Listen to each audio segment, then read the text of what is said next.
Bab 21, Pertemuan. Apa maksudmu, Mas? Jangan bilang kalau.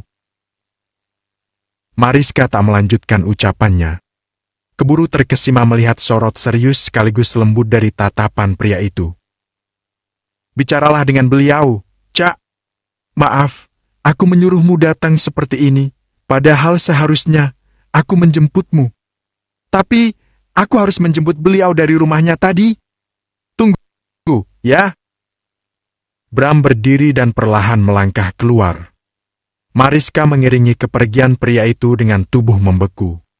Sekujur badannya bahkan telah terasa dingin karena perpaduan beberapa rasa yang bergolak. Tak lama, Bram kembali masuk. Di sampingnya, berdiri seorang wanita setengah baya yang menatapnya dengan sendu. Dewi Arimbi, mama kandungnya. Silakan duduk, Tante. Saya akan meninggalkan kalian berdua saja agar lebih leluasa berbincangnya. Telepon aku kalau kalian sudah selesai ya, Cah. Bram sempat-sempatnya mengedipkan mata sebelum berlalu meninggalkan mereka berdua saja. Tinggallah Mariska yang menatap sang mama dengan 1001 rasa. Berusaha memaksa memorinya sendiri, yang bahkan sudah sejak lama tak lagi mengingat wajah itu. Mariska hanya memiliki bayangan samar tentang masa kecilnya bersama sang mama. Dan itu, nyaris tak ada yang tinggal di ingatannya. Yang ia tahu, ia punya mama, tapi pergi meninggalkannya. Seseorang tak lama setelah itu, datang dan diperkenalkan papanya sebagai mama juga. Mariska masih terlalu kecil untuk memahami keadaan itu. Ia menerima mereka tanpa prasangka, karena yakin Mama Hena akan lebih menyayanginya. Bukankah papanya bilang begitu? Perasaan rindu yang tadinya begitu menggebu akan sosok mama kandung, perlahan terkikis berganti kasih sayang ibu sambung dan kehadiran adik yang menemani hari-harinya. Hingga ketika saat logikanya telah mulai matang, perlahan Mariska menyadari, Mama Hena berbeda. Dia akan berubah menjadi wanita tak acuh bila sang papa sedang tak ada bersama mereka. Dan sebaliknya, akan kembali begitu hangat dan manis bila papanya ada. Hal itu membuat kerinduan akan sosok mama kandung yang bahkan hampir samar, perlahan muncul lagi dan kian menguat tiap saatnya. Mai, anak mama. Gumam Dewi, dengan nada lirih yang tersendat. Dadanya dilanda sesak melihat puteri yang teramat ia rindukan siang dan malam itu, hanya terdiam beku dan membisu di hadapannya.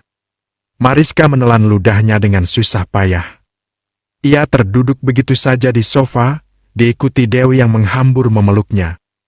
Tubuhnya serasa lemas tanpa sedikit pun kekuatan yang tersisa. Keduanya bertangisan dengan cara masing-masing. Dewi yang terisak-isak, sedang Mariska yang bahkan tanpa suara. Hanya lelehan air mata saja yang begitu deras berderai di pipi. Aku bahkan gak akan bisa ngenalin mama kalau kita pernah bertemu di jalan atau dimanapun. Ucapnya lirih, nyaris berbisik. Aku gak bisa ingat wajah mama, sekeras apapun memori ini kupaksa. Sudah terlalu lama sekali, ya, Ma? Dewi membiarkan sang anak menumpahkan isi hati, yang di setiap kata terasa mengiris jantungnya itu. Mariska benar. Sudah terlalu lama sejak ia memutuskan untuk pergi. 20 tahun? Mariska masih berusia 3 tahun saat itu. Wajar bila sang putri tak lagi mengingat akan sosok dirinya. Setidaknya, Dewi masih merasa bersyukur Mariska masih mengerti bahwa ia memiliki mama kandung. Mama yang sesungguhnya, bukan seperti yang dibawa papanya sebagai pengganti. Kenapa mama pergi? Apakah aku nggak bisa jadi alasan mama untuk tetap tinggal? Dewi menatap sang anak dengan sendu. Bagaimana caranya menjelaskan pada Mariska dengan kalimat yang memadai? Wanita itu sadar, luka itu tak hanya miliknya seorang. Sang putri pun tak jauh beda dengannya. Lihatlah, Dewi bahkan mampu melihatnya hanya dengan menatap sorot mata itu. Mama salah, Nak. Apapun alasannya, Mama tetap salah. Jelaskan semua padaku, Ma. Katakan, sekuat apa alasan Mama hingga merasa seyakin itu harus meninggalkanku? sentak Mariska, menuntut tajam. Dilihatnya sang mama yang menghela nafas berat. Seperti yang Mai tahu, selain mama, papa punya mama Hena. Viana, adikmu darinya, adalah juga anak kandung papa yang umurnya bahkan tak berbeda jauh darimu. Dewi memulai kisah yang Mariska sudah hafal di luar kepala. Kami menikah karena dijodohkan, Nak. Saat itu, papa telah menjalin hubungan yang cukup lama dengan Hena. Singkatnya, kami tetap menikah meski jujur, itu saling menyiksa perasaan kami masing-masing. Meski begitu, mama tetap menjalani semua dengan sesungguh hati. Terlebih, papamu bersikap gentle dengan tetap menjalankan kewajibannya. Dia bersikap selayaknya suami meski sering membatasi diri dalam beberapa hal. Mama kira, kami hanya butuh waktu untuk menjadikan pernikahan kami selayaknya pasangan normal lainnya. Sampai akhirnya, mama mengetahui kenyataan tentang Hena. Dewi menghentikan ucapan sejenak demi menghapus bulir bening yang mengalir dari sudut matanya. Rasanya, sesak yang menyakitkan itu seolah baru kemarin ia alami. Pria yang mama kira mulai bisa menerima pernikahan kami, justru menyimpan sesuatu yang ternyata cukup menyakitkan bagi mama. Papamu telah menikahi Hena di usia 1 bulan pernikahan kami. Lanjut Dewi, seraya menggigit kuat bibirnya. Mariska mendengarkan dengan sepenuh perhatian. Jadi, dugaannya benar, kan? Mama mengetahui itu di tahun ketiga pernikahan kami. Mama tahu, ini adalah konsekuensi terburuk menikah dengan pria yang telah memiliki pilihan. Tapi, rasanya tetap sesakit itu. Mama mencoba bertahan dan membuat penawaran dengan papamu. Tapi seperti yang Mama duga, ia tak bisa melepaskan Hena. Demi Allah, Nak, Mama telah mencoba bertahan semampu Mama. Tapi, itu terlalu berat dilakukan dalam situasi di mana papamu lebih cenderung pada wanita yang dicintainya. Dewi tertunduk, sejenak menikmati isak yang sejak tadi masih tertahan-tahan. Mariska pun memejamkan matanya, ikut merasakan kepedihan yang pasti dialami sang mama dulu. Tak dicintai dan malah dikhianati pula. Siapa yang akan tahan dengan situasi bak neraka itu? Kini, Mariska mengerti akan satu hal. Tak heran bila sang papa pun memperlakukannya berbeda dengan Viana. Karena adiknya itu terlahir dari rahim wanita yang lebih dicintainya. Hingga akhirnya, Mama telah sampai pada batas akhir di mana Mama sanggup bertahan. Seperti yang kamu tahu kelanjutannya, kami memutuskan berpisah. Tanpa membawa aku.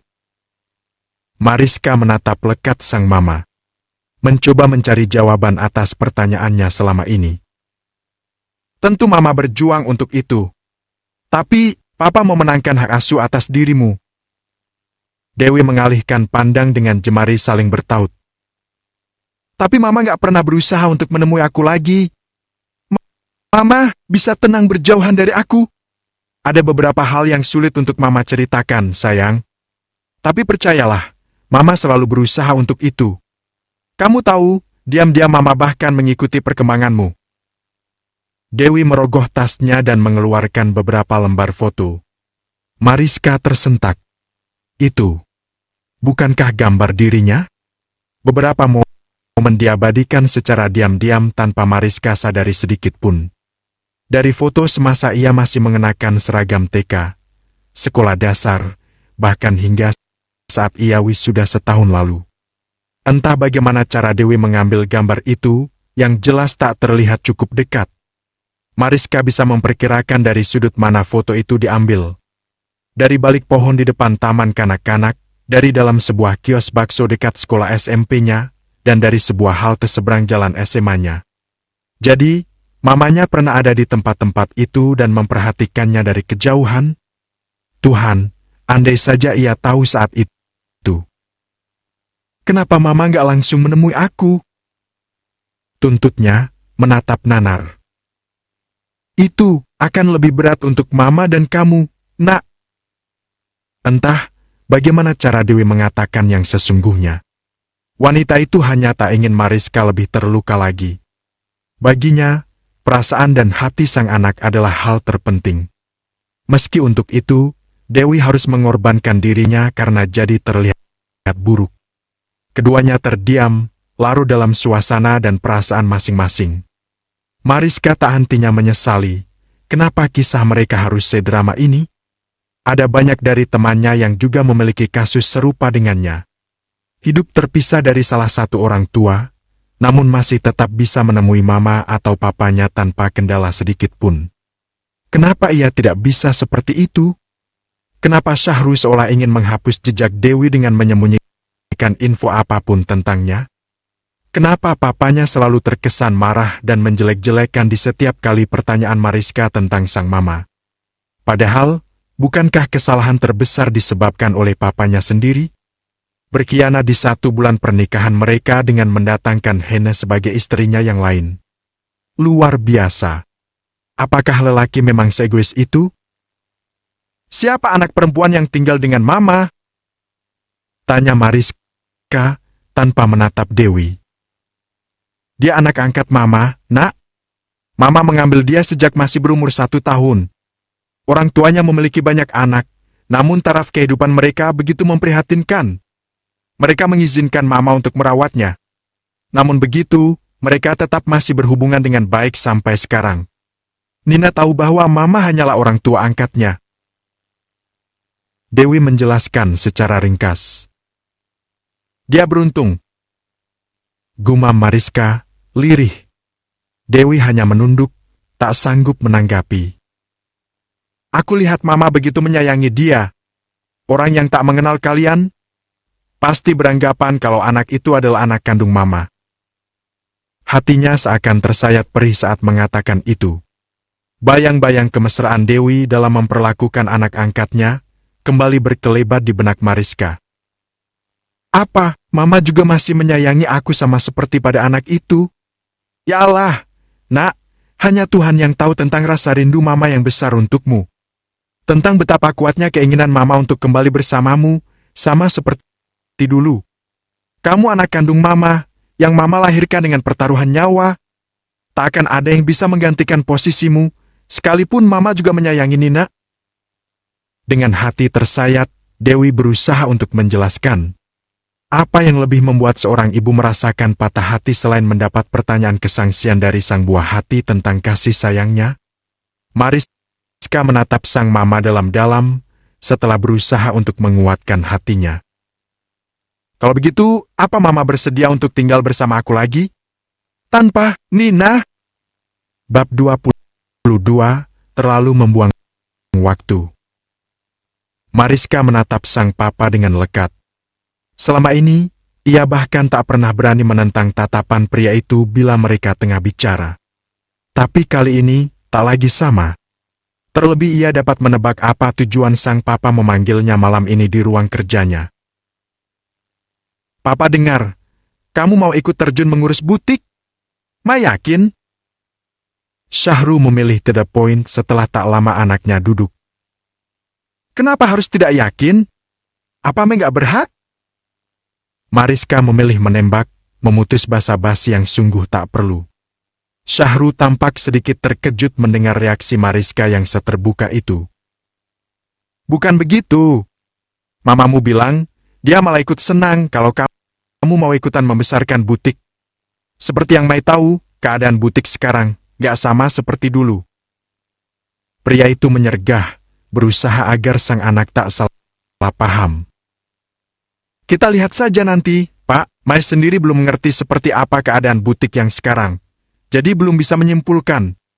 Ya, meski sebenarnya dulu-dulu pun Mai memang tak pernah tahu. Bukankah selama ini hanya Mama dan Viana saja yang tahu? Mariska mengedikkan bahunya, acuh tak acuh. Syahru mendehem karena efek gatal di telinganya mendengar kalimat yang bermakna terselubung itu.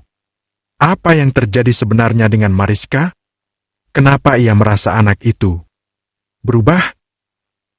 Apa bedanya, Nak?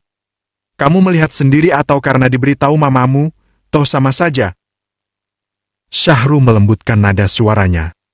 Karena itulah Mai ingin ikut juga ngurus butik, Pak. Kan sama saja toh antara Mai dan Viana? Mariska mengembalikan ucapan Syahru dengan tenang. Tentu saja. Apa bedanya? Kalian sama-sama anak papa, sama juga berhaknya. Sekalipun Mai tak ikut mengurus, toh penghasilan dari sana tetap kamu terima, kan? Lalu, masalahnya di mana? Mariska gemas dengan pembicaraan yang berputar-putar itu. Muak dengan sikap sang papa yang buta. Atau, memang sengaja membutakan diri? Mamamu nggak masalah, kok. Kamu mau gabung kapanpun, terserah saja. Tapi terus terang, papa yang keberatan. Kenapa? Mariska hampir tak dapat menahan dirinya untuk tak menyungging senyum sinis. Hal ini memang sesuai dengan dugaannya, akurat sekali. Pertanda Mariska telah hafal mati dengan sikap licik Hena. Memperalat sang suami demi tujuannya sendiri. Sementara yang diperalat, melakukannya dengan senang hati. Benar-benar pasangan yang klop. Sebentar lagi kamu mau menikah, kan? Minggu depan, kalian malah sudah mau prewat. Tentu banyak hal yang harus kamu urus. Papa nggak ingin konsentrasi kamu terpecah hanya karena hal sepele. Syahru mengemukakan alasan yang terdengar begitu konyol di telinga Mariska. Itu bukan masalah sama sekali, Pak. Mariska menandaskan dengan sangat tegas. Apapun alasan yang diberikan sang papa, Mariska akan melayani tanpa gentar sedikit pun. Tentu masalah bagi papa. Kamu pikir, kenapa papa melarangmu untuk bekerja padahal papa juga yang menguliahkanmu? Papa hanya ingin kamu hidup dengan tenang tanpa harus repot memikirkan apapun. Bukankah papa tak pernah abai dengan segala kebutuhanmu? Apapun yang Mai inginkan, pasti papa turuti. Toh tanpa bekerja, uang bulananmu malah jauh lebih besar dibanding orang yang susah payah. Apa papa mengatakan hal yang sama juga pada Viana? Mariska menyeringai sinis. Viana beda. Tepatnya, kalian memiliki kehidupan yang beda. Dra hanyalah seorang abdi negara dengan penghasilan tak seberapa. Sedang kamu, Bram bukanlah orang sembarangan. Calon mertua perempuanmu malah terang-terangan mengharap istri yang bukan seorang perempuan karier untuk anaknya. Itu sebabnya papa menjodohkan kalian, karena kecocokan itu. Mariska ingin tertawa geli, sekaligus miris. Alasan macam apa itu? Siapa suruh mengizinkan putri kesayangannya itu menikah dengan pria yang berbeda strata sosial dengan mereka? Hasil merampas pula. Papa nggak usah khawatir, Mai pernah membahas hal ini dengan Tante Donna. Pada intinya, beliau nggak keberatan selama urusan rumah tangga menjadi prioritas. Lagi pula, butik kan nggak perlu harus didatangi tiap hari. Jadi, clear ya, Pa? Dilihatnya sang papa yang mendengkus. Antara terkunci dan tak terima keinginannya dibantah. Seperti itulah Syahru, pria yang tegas dan tak pernah dua kali mengulang kalimat yang sama. Tapi anehnya, itu hanya berlaku padanya. Terhadap Viana, apalagi Mama Hena, entah kemana sikap itu menguap pergi. Sebenarnya, apa yang menjadi motivasimu secara tiba-tiba mau ikut gabung? Mariska menatap sang papa dengan takjub. Lihatlah, bahkan kini ia mempertanyakan hal yang seharusnya tak perlu. Kecuali menganggapnya sebagai ahli waris yang sepantasnya memang harus dikucilkan, apa pantas pertanyaan itu terucap? Apakah ketika Viana memutuskan bergabung, ia juga ditanyakan hal serupa? Mariska tentu sangat yakin kalau itu tak pernah terjadi. Ya tiba-tiba, kok? Coba ingat-ingat, Mai beberapa kali pernah bilang mau ikut kerja di butik atau kantor papa. Tapi, entah kenapa, Mama selalu punya alasan untuk melarang. Dan gak lama, pasti papa ikut-ikutan juga melarang. Seperti sekarang ini. Mariska menuturkan situasi dengan gamblang. Berharap pria bergelar ayah itu dapat sedikit membuka matanya. Tidakkah Syahru mengerti alur permainan Hena? Atau pria itu memang sudah terlalu buta hingga tak bisa menyadari apapun lagi? Mama melarang juga karena papa pemikiran dengannya. Kamu ini kan perempuan. Mencari nafkah, sebagai selingan atau tidak, itu bukan urusanmu. Lalu Viana, apa dia bukan anak papa juga? Pa, please, deh. Jangan membuat alasan bijak yang malah terdengar lucu. Kecuali Mai memang tidak kalian anggap berhak, sebaiknya Papa nggak perlu bersikap seperti ini. Apakah keinginan Mama adalah harga mati yang dikamuflasekan sebagai keinginan Papa juga? Mariska mencemooh tanpa ragu, tak peduli dengan raut memerah sang papa yang menatapnya dengan nyalang. Jaga ucapanmu, Mai! Kenapa kamu seolah ingin mengatakan bahwa mamamu itu tadil padamu? Kurang apa dia selama ini? Ingat baik-baik, Mai, Mama Hena lah yang telah membesarkan dan Papa selalu saja mengatakan kalimat sakti itu. Sejak dulu. Papa lupa Mai sudah dewasa sekarang? Mai nggak selugu itu untuk nggak merasa dibedakan. Pa, sesayangnya beliau, tentu jauh lebih sayang pada anak kandungnya sendiri. Dalam segala hal, kalian lebih nyaman menyayangi Fiana ketimbang aku. Fiana seolah princess yang harus Mai jaga agar tetap bahagia meski harus mengorbankan kebahagiaan Mai sendiri. Mariska menatap nyalang dengan berani. Satu persatu, segala hal yang selama ini mengganjal, mulai gadis itu ungkapkan. Apa? Katakan, dalam hal apa kami kau tuduh lebih menyayangi Fiana hingga harus mengorbankan kebahagiaanmu?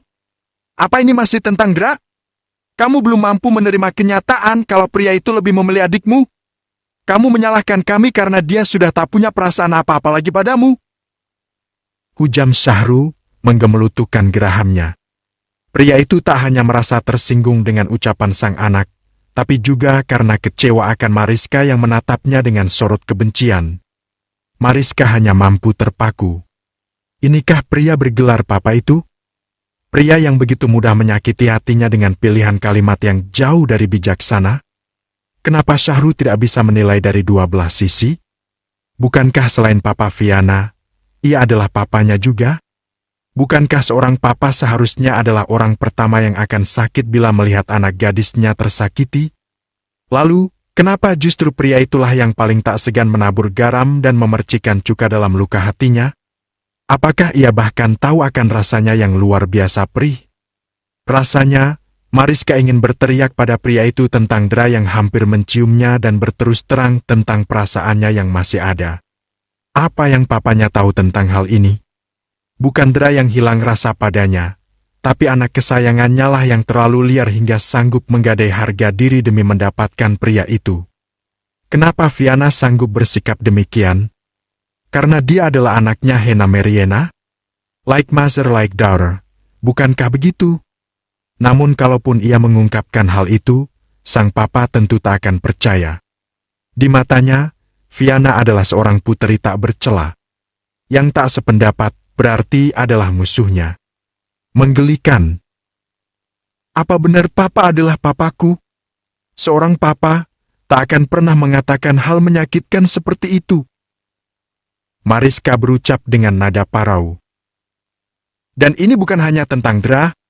Ada berjuta hal lain yang tak pernah papa sadari, namun terasa di dalam sini, Pak.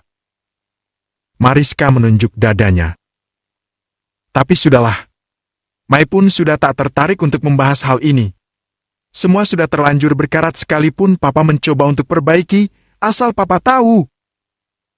Syahru tampak akan berkata-kata lagi saat dengan cepat Mariska menyelanya. Mengenai Dra, pernahkah papa terpikir untuk ikut merasa sakit dengan apa yang dirasakan Mai? Ini bukan tentang cinta yang beralih, Pak, tapi sikap murahan seorang adik yang menusuk kakaknya dari belakang yang anehnya didukung penuh oleh papa dan mama. Cinta Dra, sama sekali bukan hal penting lagi. Tapi lebih pada sikap papa yang tanpa empati, yang lebih memilih kebahagiaan putri yang satu dengan tak mengabaikan perasaan putrinya yang lain. Mai kini ngerti dan setuju dengan alasan mama yang memilih pergi. Menghabiskan hidup dengan pria egois yang berat sebelah, memang terlalu membuang waktu. Mariska meninggalkan Syahru usai menyelesaikan kalimat yang cukup membuat papanya terhenyak dalam diam. Bab 23, Langkah Kedua. Esoknya, Mariska tetap datang ke butik yang berada di kawasan Senayan itu. Dia sudah tak peduli sedikit pun tentang pendapat Syahru, apalagi manusia bernama Hena. Persetan saja. Cepat atau lambat, bukankah ia harus mengalami situasi ini? Ketika memutuskan menerima Bram, Mariska sadar ia harus berubah. Mindsetnya kini hanya berisi tentang bersikap sesuai orang lain memperlakukannya. Tanpa kecuali. Shanti, asisten Hena, menatapnya dengan heran. Tentu saja. Hampir beberapa tahun bekerja, gadis itu nyaris tak pernah melihat Mariska datang menginjakkan kaki di butik ini. Ia hanya terbiasa dengan Viana, hingga sempat lupa bahwa Mariska juga ada. Mariska memasuki ruangan yang biasa ditempati Hena, diikuti Shanti yang masih merasakan bingung bercampur heran. Dia ingat, bosnya tak pernah menyinggung apapun tentang kehadiran Mariska, selain kabar bahwa Viana untuk sementara waktu tak akan bisa datang karena kondisinya yang tengah hamil muda.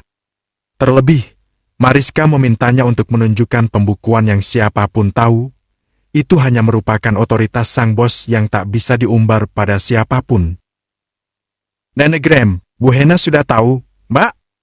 Maksud saya belum dapat konfirmasi apapun terkait Mbak Mariska.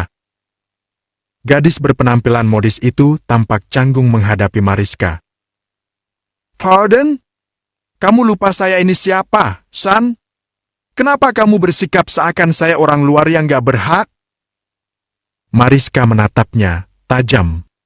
Shanti seketika gelagapan, antara merasa tak enak dan juga bingung. Maksud saya? Mariska mengibaskan tangannya. Merasa tak perlu mendengar alasan gadis itu. Luar biasa sekali, bahkan seorang pegawai yang hidup dari gaji butik keluarganya itu pun bersikap tak jauh beda dengan junjungannya. Berikan saja apa yang saya minta, dan tak usah pusing mengurusi hal yang sama sekali bukan urusanmu. Oke? Mariska memberi gadis itu tatapan tajam tak ingin dibantah. Dan gak perlu repot menghubungi bosmu. Saat ini beliau tengah ada pertemuan dengan calon besannya untuk membahas hal yang menurut mereka penting. Mariska seolah tahu apa yang ada di pikiran Shanti. Gadis itu hanya mengangguk dan tertunduk. Tak butuh waktu lama, Shanti menyerahkan apa yang tadi diminta Mariska. Berkuliah dengan jurusan yang sesuai, memungkinkan Mariska untuk dapat membaca apa yang tertuang dalam pembukuan itu. Matanya secara jeli mengamati deretan angka demi angka dan menyesuaikannya dengan realita yang sering diceritakan Mama Hena. Oke, secara garis besar, butik memang mengalami penurunan omset yang fluktuatif. Tapi, laba bersih yang dihasilkan di tiap catur wulan masih tergolong aman untuk stabilitas operasional. Bisa dibilang, penurunan omset tak lebih dari angka 10%.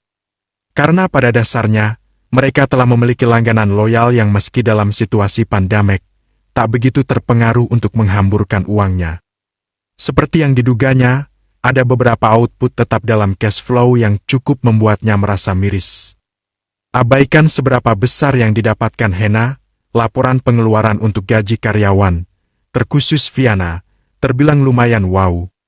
Mariska paham dengan situasi bullshit ini. Keadilan antara ia dan Viana memang hanya sebatas lip service busuk yang hanya Syahru saja yang tak mengetahuinya. Viana bahkan mendapatkan 5 kali lipat lebih besar ketimbang apa yang didapat dirinya. Itu yang tercatat. Kenyataannya, fisik dari laba itu sendiri dipegang langsung oleh Hena, atau mungkin Viana sendiri. Sistem pengeluaran operasional lainnya ternyata masih dilakukan dengan cara primitif. Shanti sebagai pengelola, hanya sebagai simbol semata, karena dana yang dipegangnya sebatas cukup untuk pengeluaran tetap, tanpa cadangan sedikit pun. Hal klasik. Mariska menghela nafasnya. Tiba-tiba saja ia terpikir tentang mama kandungnya. Ia penasaran, apa yang didapatkan sang mama sebagai kompensasi perceraiannya dengan sang papa. Kalau dilihat, Dewi hidup cukup sederhana, tanpa jejak sedikit pun kalau ia pernah menikah dengan pria pengusaha yang lumayan sukses. Sebagai pengusaha, pamor Syahru memang tak segemerlap keluarga Sudiro, orang tuanya Bram. Kalau dibuat klasifikasi, papanya itu ada dalam golongan mujair. Lebih besar sedikit dari Tri, namun tak ada apa-apanya dibanding kakap, apalagi Hiu. Nama Syahru Bakhtiar, mungkin masih asing di telinga kalangan pengusaha, alias tak semua orang tahu. Tapi, Apa yang dimiliki dan dihasilkannya terbilang wow untuk diremehkan begitu saja. Lihatlah Hena Meriena. Betapa gaya hidupnya begitu jet set dengan para sosialita sebagai teman-temannya. Selain butik, ada beberapa salon perawatan premium yang dimilikinya. Dulu, awal berdiri butik dimaksudkan sebagai aset untuk anak-anak, yang artinya untuk dirinya dan Viana. Itu sebabnya mereka menerima hasil laba setiap bulan, sekalipun tanpa ikut mengembangkannya. Hal di atas tadi belum termasuk dengan beberapa usaha serta properti yang diam-diam dimiliki Mama Hena tanpa sepengetahuan papanya. Jadi dengan kondisi yang demikian, rasanya teramat miris melihat kehidupan mama kandungnya yang jauh dari kata mewah. Bahkan harus bersusah payah memeras tenaga berjualan kue demi kelangsungan hidup. Tak hanya itu, setelah kehilangan hak asuh atas dirinya, apakah Syahru juga sekejam itu untuk menahan hak Dewi dari gonogini mereka? Betapa beruntungnya Hena, wanita kedua yang justru lebih mendominasi dalam segala hal. Ia mendapatkan semua. Cinta sang papa, kepercayaan, serta hartanya. Tadinya, Mariska hanya sekedar berniat unjuk gigi sebagai orang yang juga berhak atas apapun yang dimiliki papanya. Sekalipun itu ada dalam pengelolaan Hena, toh cikal bakal semua itu berasal dari Syahru. Namun, kabar buruk lain yang baru diketahuinya tadi siang, makin menambah keyakinan Mariska akan keserakahan sempurna mama sambungnya itu. Dan ia harus menunjukkan itu pada papanya sesegera mungkin. Tak sengaja, ia menemukan formulir proses balik nama kepemilikan butik di laci meja Mama Hena. Berkas satu bandel itu, dengan terang benderang memohon penggantian balik nama kepemilikan dari Syahru Bakhtiar dan Hena Meriena menjadi Alfiana Bakhtiar. Padahal, belum pernah ada pembahasan tentang pembagian aset apapun untuknya dan Viana. Jelas, ini adalah upaya culas murahan Hena untuk mengubah kepemilikan aset menjadi hanya milik Viana, anak kandungnya saja. Ternyata separah itu Hena menganggapnya sebagai saingan dirinya dan juga anaknya. Menggelapkan harta sang suami yang mempercayainya sebagai istri yang amanah, dan menafikan hak anak sambung secara jalim. Entah kemana perginya naluri dan insting tajam seorang Syahru Bakhtiar hingga bisa dipecundangi orang terkasihnya itu. Atau mungkin, papanya memang tak berkeberatan? Bukankah mulut manis istrinya itu begitu memabukkan hingga berhasil membuat nalarnya menganggur sia-sia? Mai? Kening Syahru berkerut melihat siapa yang datang ke ruang kerjanya. Ketegangan di antara mereka sejak pembicaraan terakhir itu bahkan belum sepenuhnya hilang. Kini malah kembali dilihatnya sang anak dengan ekspresi yang lebih gelap. Mariska menyodorkan bandel berkas yang ditemukannya tadi siang ke hadapan papanya. Syahru menatap itu dengan sepenuh penasaran. Apa ini? Menurut mata Mai, itu adalah berkas pengajuan balik nama kepemilikan butik di Senayan. Istri papa bermaksud mengalihkan itu hanya untuk anaknya saja. Is that fair? Syahru tampak terperanjat, namun tak berusaha untuk membuka bandeling berkas itu. Mariska menatap lekat, mencoba menikmati ekspresi terkejut sang papa dengan kejutan yang dibawanya. Tapi, kenapa ekspresi itu tampak aneh? Sang papa malah balik menatapnya tajam dengan bibir bergerak-gerak, seolah ingin meluapkan kemarahan yang tercekat. Berhenti selalu memusuhi mama dengan sikap yang seperti itu, Mariska Bakhtiar! Apa papa telah begitu longgar mendidikmu hingga menjadikanmu sekurang ajar ini? Pada dasarnya, Syahru Bakhtiar hanya memuntahkan unek-unek yang selama ini terakumulasi melihat perubahan Mariska yang dianggapnya mencolok. Mariska yang patuh dan sopan seolah berevolusi menjadi sosok sinis penuh kebencian tanpa dasar. Dan itu, mengusiknya. Harga dirinya sebagai orang tua seakan terjun bebas di mata anak yang kerap memperlihatkan sikap bagai korban aniaya. Mariska sendiri terkejut bukan main mendengar reaksi yang menurutnya salah itu. Godamnit. Sepertinya ia harus percaya kalau pelet pengasihan itu memang nyata adanya. Orang bilang, pelet semacam itu bisa membuat orang yang terkena akan memiliki perasaan yang luar biasa dalam menuruti apapun yang menjadi permintaan pelaku. Sekalipun itu di luar logika. Inikah contoh nyata itu? Pa, it's absolutely not about me. Tidak bisakah papa melihat jelas di sini? Tentang yang dilakukan Mama Hena? Apa yang dilakukannya ini adil, Pak? Mariska menatap sang papa dengan tajam, setengah tak percaya akan reaksi yang tak sesuai harapannya itu. Papa sudah tahu tentang hal itu dan papa menyetujuinya. Menurutmu, di mana masalahnya? Ucap Syahru, dingin. Mariska tidak tahu apakah ia harus tertawa miris atau menangis, meratapi lakon Sipsert ini. Jadi, papa sudah tahu. Papa bisa kasih aku penjelasan paling masuk akal tentang ini? Apa bedanya aku dan Viana? Kenapa papa begitu bangga mempertontonkan ketidakadilan? Tutup mulut, Mai! Sungguh hatimu telah terkontaminasi prasangka yang menjerumuskan dirimu sendiri. Di mana letak tidak adilnya, sementara kamu adalah pemenangnya? Bab 24, bom selanjutnya. Mariska terpaku, menatap sang papa dengan sorot tak habis pikir. Tuhan, lelucon apa pula kali ini? Hah? Aku menang? Dengan jumlah bagian Viana yang lebih besar 5 kali lipat ketimbang aku, dan bahkan kepemilikan butik pun kini akan diubah menjadi namanya. Aku menang? Mariska menunjuk hidungnya dengan gemetar. Apa ia salah dengar atau bagaimana? Viana mendapat lebih darimu karena ia ikut susah payah mengurus butik. Menurutmu, para desainer yang menjadi andalan kita akan sudi bergabung kalau bukan karena labih dari adikmu? Kau pikir ia mendapat kompensasi secara percuma tanpa usaha? Kenapa? Kalimat itu terdengar seperti cemoohan di telinganya. Memangnya, siapa yang selama ini melarangnya ikut terjun dalam bisnis keluarga? Darah Mariska bergolak luar biasa. Dan aku terkesan seperti pemalas tak tahu diri yang hanya menunggu pundi-pundi mengalir begitu saja tanpa mau ikut bekerja. Cetus Mariska, seperti menggumam pada dirinya sendiri. Syahru mendengkus, masih sangat diliputi jengkel yang menyeruak. Kamu yang berpikir seperti itu. Padahal ini adalah jawaban paling masuk akal atas protesmu tadi. Dan ingat satu hal, Mai, kami tak pernah berniat melarangmu ikut bekerja. Bukankah kita pernah membahas hal ini? Jangan selalu memberi mama tuduhan serendah itu. Padahal dialah yang paling mengerti dan memperhatikanmu. Telunjuk Syahru terarah tegas pada sang putri. Pintu ruang kerja terbuka, memunculkan sosok Hena dari baliknya. Wanita itu tampak membawa secangkir kopi dan sepiring snack. Usai meletakkan bawaannya, ia mendekati sang suami dan mengelus punggungnya dengan lembut. Raut wajahnya pun terlihat begitu sendu. Mariska hanya memohon untuk diberi ketabahan demi menghadapi drama memuakan ini. Rasanya, ia akan segera sakit jiwa bila semakin lama hidup bersama mereka. Sudahlah, Mas, sabar. Kenapa Mas harus semarah ini menghadapi anak kita? Tidak bisakah Mas memberinya penjelasan secara baik-baik? Malu aku, Mas.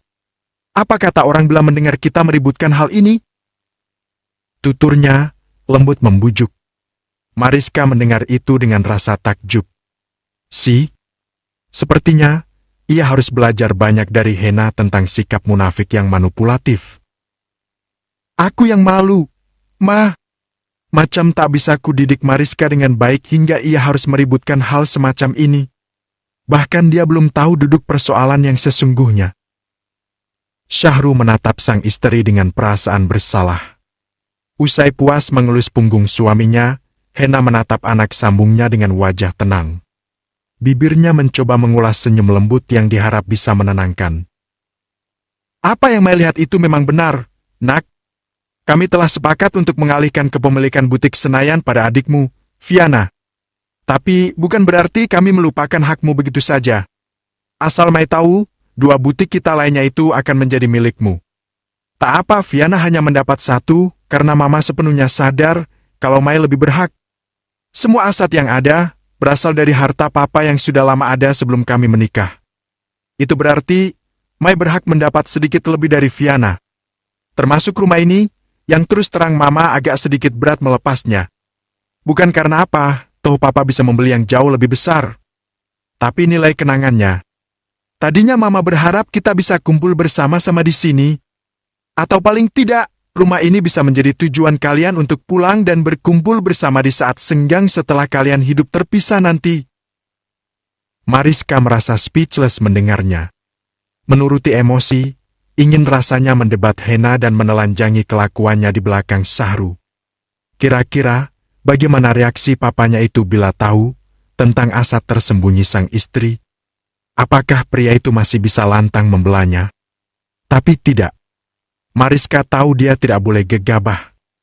Ia harus ekstra cerdas menghadapi aktris pemain watak yang begitu lihai berakting. Kepercayaan sang papa pada istrinya mustahil untuk bisa dipatahkan begitu saja. Jangankan mempercayai, yang ada, Syahru malah akan semakin kecewa padanya. Kamu dengar itu, Mai? Seharusnya tak perlu ada kejadian seperti ini. Tapi sudah kepalang juga. Bukankah yang memulai hal ini adalah kamu sendiri? Kamu meminta hak atas rumah ini, padahal kami masih hidup dan tinggal di sini. Tak ada istilah warisan di saat orang tua masih ada, nak. Tapi tak apa. Mungkin tidak ada salahnya bila kami mulai membagi hak kalian dari sekarang, meski tak utuh. Kami meluluskan keinginanmu agar kamu merasa senang dan tak selalu merasa dibedakan. Meski nyatanya, itu tak mempengaruhi hatimu sama sekali. Mariska merasa benci. Lihatlah, bahkan sang papa pun telah tertular menjadi manusia munafik yang murah bermulut manis, demi menutup pahit. Memberikan rumah ini padanya sebagai syarat agar ia bersedia dijual untuk kepentingan bisnis, bukankah itu masih terlalu murah? Dan apa kata papanya tadi? Agar ia senang? Agar tak selalu merasa dibedakan? Betul. Betul. Luar biasa. Mariska memutuskan untuk total saja sekalian. Usai percakapan lumayan panas malam itu, ia memilih untuk tak datang lagi ke butik Senayan. Mariska menjadi paham tentang sikap Mama Hena dan papanya yang terkesan melarang niatnya untuk ikut mengurus butik. Ternyata, mereka memang berniat untuk memberikan itu pada Viana. Betul-betul keputusan sepihak. Kenapa mereka tak pernah membahas hal ini secara terbuka?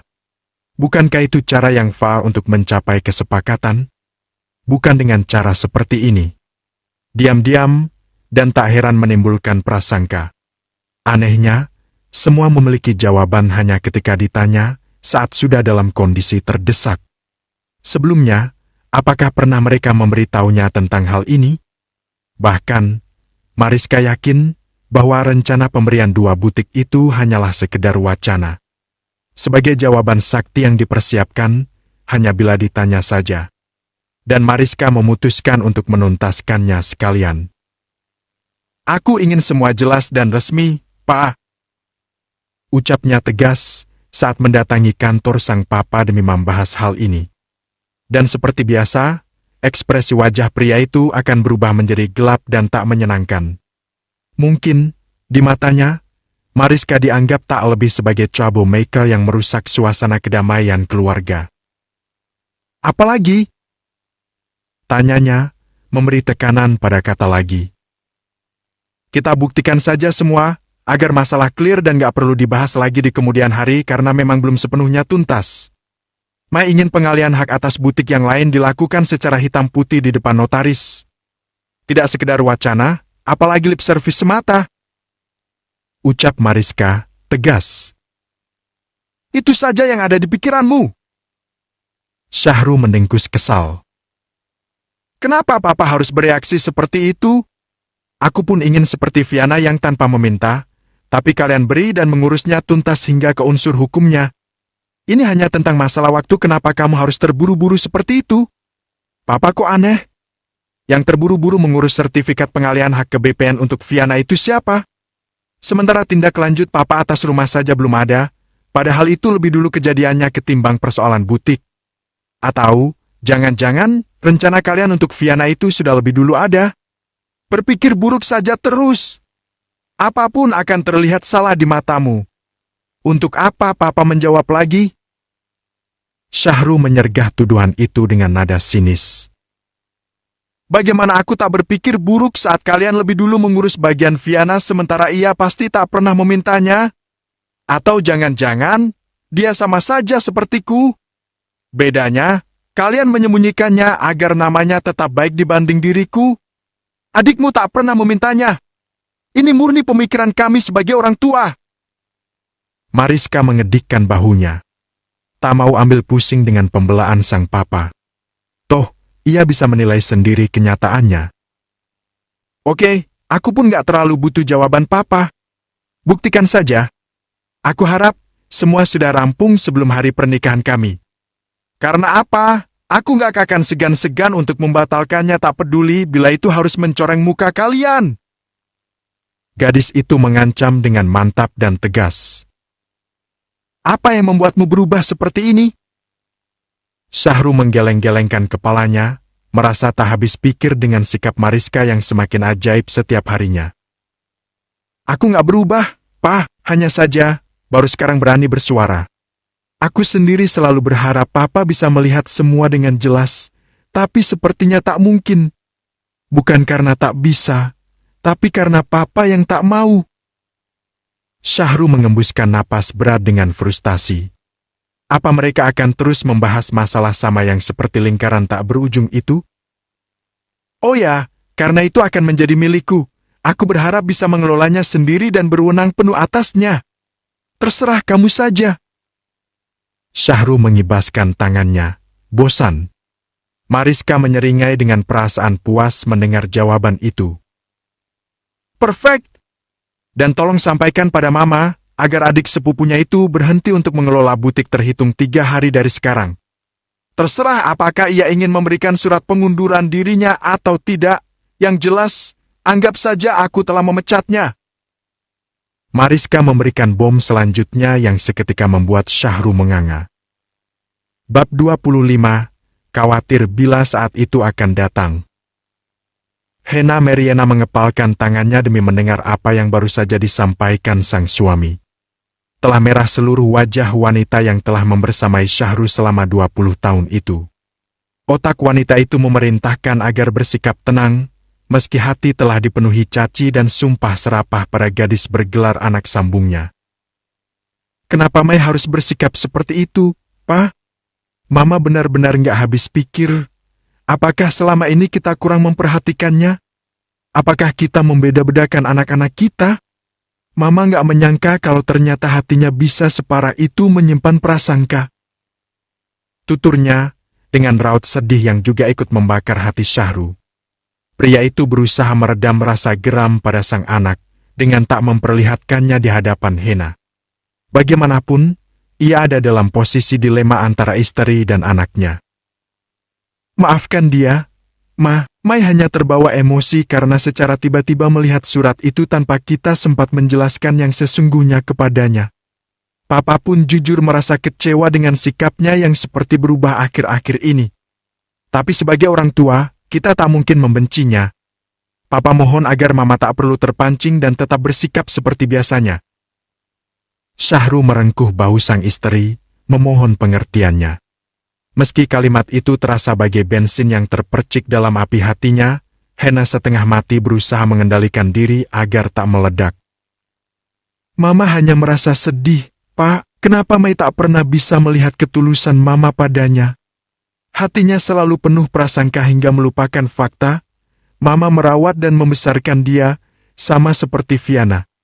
Apa yang ada dalam diri Viana, Mai pun bisa dipastikan akan memilikinya juga. Hena berucap lirih, mencoba menyentil emosi Syahru secara halus. Terbukti, pria itu terdiam karena tak mampu menyanggah, merasa malu karena Mariska telah membuat hati wanita baik itu sedih. Padahal, kita telah bermaksud memberinya kejutan dengan pengalihan hak butik di Bekasi dan Pondok Pinang padanya. Belum termasuk rumah ini. Padahal Mama merasa berat untuk melepasnya. Terlalu banyak kenangan di rumah ini, Pak. Bahkan masa kecil Viana juga dihabiskan di sini, tak hanya Mai saja. Hena menyusut air mata seraya melirik sang suami. Syahru Bakhtiar menghela nafasnya. Sesungguhnya, ia pun memiliki perasaan yang sama dengan Hena. Ia sendiri pernah berharap dan membayangkan masa tua mereka yang akan dihabiskan dalam rumah ini. tempat di mana Mariska dan Viana akan bergantian atau malah bersama-sama mengunjungi mereka di setiap momen spesial ataupun waktu luang keduanya. Tempat yang akan menjadi tujuan pulang bagi anak-anak gadisnya yang cepat atau lambat akan hidup mandiri terpisah dari mereka. Tapi apa boleh buat, Mariska meminta pengalihan hak atas rumah itu sebagai syarat untuk menerima perjodohan, yang diharap Syahru akan memberinya manfaat kelak. Padahal, menerima Bram yang secara kualitas ada dalam tingkat tertinggi, seharusnya dirasakan Mariska sebagai keberuntungan, ketimbang terus meratapi pria yang kini menjadi adik iparnya. Dra, bagaimana Mama harus menyampaikan pada Shirley, Pak? Dan apa yang akan dipikirkan keluarga Mama tentang Mariska kalau seperti ini caranya? Keluh Hena, menyebut nama sepupunya yang selama ini mengelola 2 butik yang akan diberikan pada Mariska. Berikan kompensasi yang memadai, Ma, atau Mama bisa tarik Shirley ke butik Senayan. Toh keadaan Viana sedang tak memungkinkan saat ini, sedang Mama masih punya kesibukan lain yang lebih menyita waktu. Usulnya, seolah itu adalah solusi terbaik. Hena berusaha untuk tak mencibir. Namun tentu saja, ia harus pandai mengendalikan emosinya di hadapan sang suami. Ini bukan semata tentang materi, Pak. Mama hanya khawatir kalau keluarga menduga Mama bermasalah dengan Mariska. Apa status sebagai ibu sambung begitu rendah hingga rentan menimbulkan fitnah? Mata Hena mulai berkaca-kaca. Entah bagaimana cara wanita itu melakukannya. Mama adalah ibu terbaik yang pernah dimiliki oleh anak-anak kita. Maafkan Mariska, Ma, entah apa yang merasukinya hingga selalu berprasangka negatif. Syahru membujuk sang istri dengan lembut. Apa keputusan kita menikahkan Dra dan Viana adalah sebuah kesalahan, Pak? Kalau waktu boleh diputar ulang, Mama akan memilih tak menyetujuinya daripada menimbulkan konflik dengan Mariska. Jangan sesali apa yang sudah terjadi, Ma, tapi kita bisa apa kalau perasaan Dra sendiri yang sudah hilang pada Mariska? Mama tentu lebih paham kekuatan cinta, kan? Syahru menyentuh dagu Hena seraya menatapnya lekat. Kasus kita berbeda, Pak. Aku bukanlah saudara kandung Mbak Dewi. Memang. Tapi kan hampir serupa. Dra dan aku sama-sama memilih wanita yang lebih kami cintai. Tak bisakah Papa ajak Mariska kembali membicarakan hal ini dengan pikiran tenang? Padahal, keberadaan Shirley cukup membantu Mariska yang masih minim pengalaman. Hena masih berusaha membujuk dengan halus. Ucapan Syahru tentang kenangan masa lalu mereka sama sekali tak mengesankannya untuk saat ini. Syahru tampak menghela napas dan mengembuskannya dengan berat. Terbayang saat begitu mantapnya keputusan Mariska yang ingin mendepak Shirley, Syahru tak begitu yakin. Pria itu tahu, rasa kesal Mariska pada Hena, membuat sang anak juga ikut membenci keluarga Mama sambungnya. Kepala Syahru serasa akan pecah. Ia takut kalau memaksakan kehendaknya, malah semakin memancing Mariska untuk lebih agresif lagi. Dan itu, sungguh tak terbayangkan. Papa sudah terlanjur berjanji akan memberinya kebebasan untuk mengurus butik itu, Ma. Lagi pula, Papa khawatir kalau nanti, Mai malah akan semakin mencurigai Mama. Syahru menyatakan isi pikirannya. Mendengar itu, Hena serasa ingin mengamuk. Apa dia baru saja dipecundangi oleh anak sambung yang selama ini terlihat begitu tak berdaya? Ditatapnya Syahru dengan sorot frustasi. Apa ia harus seterbuka itu pada Syahru bahwa penghasilan dari butik itu adalah mata pencaharian utama sang adik selain sebagai aliran dana cadangan yang bermuara ke pundi-pundi Hena sendiri? Tidak mungkin, kan? Perhitungannya ternyata meleset. Tadinya ia menyangka Mariska akan merasa sungkan dan tak masalah dengan keberadaan Shirley di situ. Bukankah sebentar lagi ia akan menikahi pria nomor 7 terkaya di negeri ini? Seharusnya, mengurusi butik dan hal remeh lainnya, tak ada dalam kamus rencananya. Tapi sepertinya, anak itu bersikap lebih cerdas dari yang diduganya. Padahal, Hena sendiri belum berniat untuk mengalihkan kepemilikan itu secara resmi. Mariska boleh mengklaim itu sebagai miliknya, tapi secara hukum, Hena tetap sebagai pemiliknya. Syahru sendiri sudah tak mempersalahkan, karena ia berhasil memberi pengertian bahwa urusan legalnya akan ia urus nanti, karena tengah sibuk mengurus persiapan pernikahan. Selama itu, Hena berharap memiliki waktu yang cukup banyak untuk mengubah dan mengurus beberapa hal. Seperti mengubah buku laporan keuangan, pemindahan sebagian besar produk untuk di-drop ke butik Senayan, dan juga mengontak beberapa pelanggan loyal mereka untuk berpindah tempat. Ya, Hena memang telah merencanakan hal itu. Instingnya mengatakan bahwa Mariska sedang merencanakan sesuatu. Permintaannya akan rumah ini cukup mengagetkan Hena. Hatinya tak pernah berhenti merutuki anak sambungnya itu. Tak mengira bahwa gadis yang terbiasa diam dan tak banyak tingkah itu berani meminta haknya atas rumah ini. Tak ingin terkesan keberatan meski sesungguhnya memang begitu, Hena bergerak cepat mengamankan butik Senayan untuk Viana. Saat ini, omsetnya memang tengah mengalami sedikit penurunan. Tapi nyatanya, secara umum bisa dibilang tetap stabil dan masih mengalirkan pendapatan yang cukup deras. Lupakan tentang pembukuan yang menurut laporan Shanti telah dilihat oleh Mariska, karena sudah sejak lama Hena mengantisipasinya dengan membuat 2 jenis pembukuan. Yang asli, hanya dirinya yang tahu. Untuk mencegah kecurigaan Syahru, ia mengatakan akan memberi 2 butik lainnya untuk Mariska. Namun secara resmi, Hena belum berniat mengurus. Tapi, ia telah mengkoordinasikan rencana itu dengan Shirley. Beberapa hal yang bisa dibilang curang akan mereka lakukan untuk menggembosi butik-butik itu. Kalau Mariska mau, ambil saja. Toh, ia hanya akan menerima kerangka saja. Silakan berjuang untuk mempertahankan agar tetap stabil. Hanya saja, gerakan Mariska lebih cepat darinya. Gadis itu bahkan langsung datang mengunjungi butik tanpa pemberitahuan sebelumnya. Hena bahkan belum maksimal mengurus segalanya. Setidaknya, rencana mereka tak bisa sesempurna itu bila waktu yang tersedia hanya sesedikit ini. Mariska bahkan secara kurang ajar menghendaki Shirley untuk mundur. Bagaimana Hena bisa memaksimalkan rencananya? Alasan utama untuk semua itu, Hena merasa perlu untuk mengantisipasi nasibnya sendiri. Juga Viana, tentu saja. Di belakang Syahru, ia memiliki beberapa aset yang tersebar dalam beberapa sektor. Hena khawatir saat itu akan datang. Saat di mana nanti Syahru akan mengetahui suatu fakta yang pasti akan mengejutkannya. Dan bila saat itu terjadi, bisa dipastikan ini bukan lagi tentang dirinya, Viana dan Mariska saja. Karena itulah, ia harus mengambil sebanyak mungkin tanpa sang suami harus mengetahuinya. Mengenai apa yang akan terjadi setelahnya bila saat itu datang, maka terjadilah saja. Bab 26, Fitting Gown.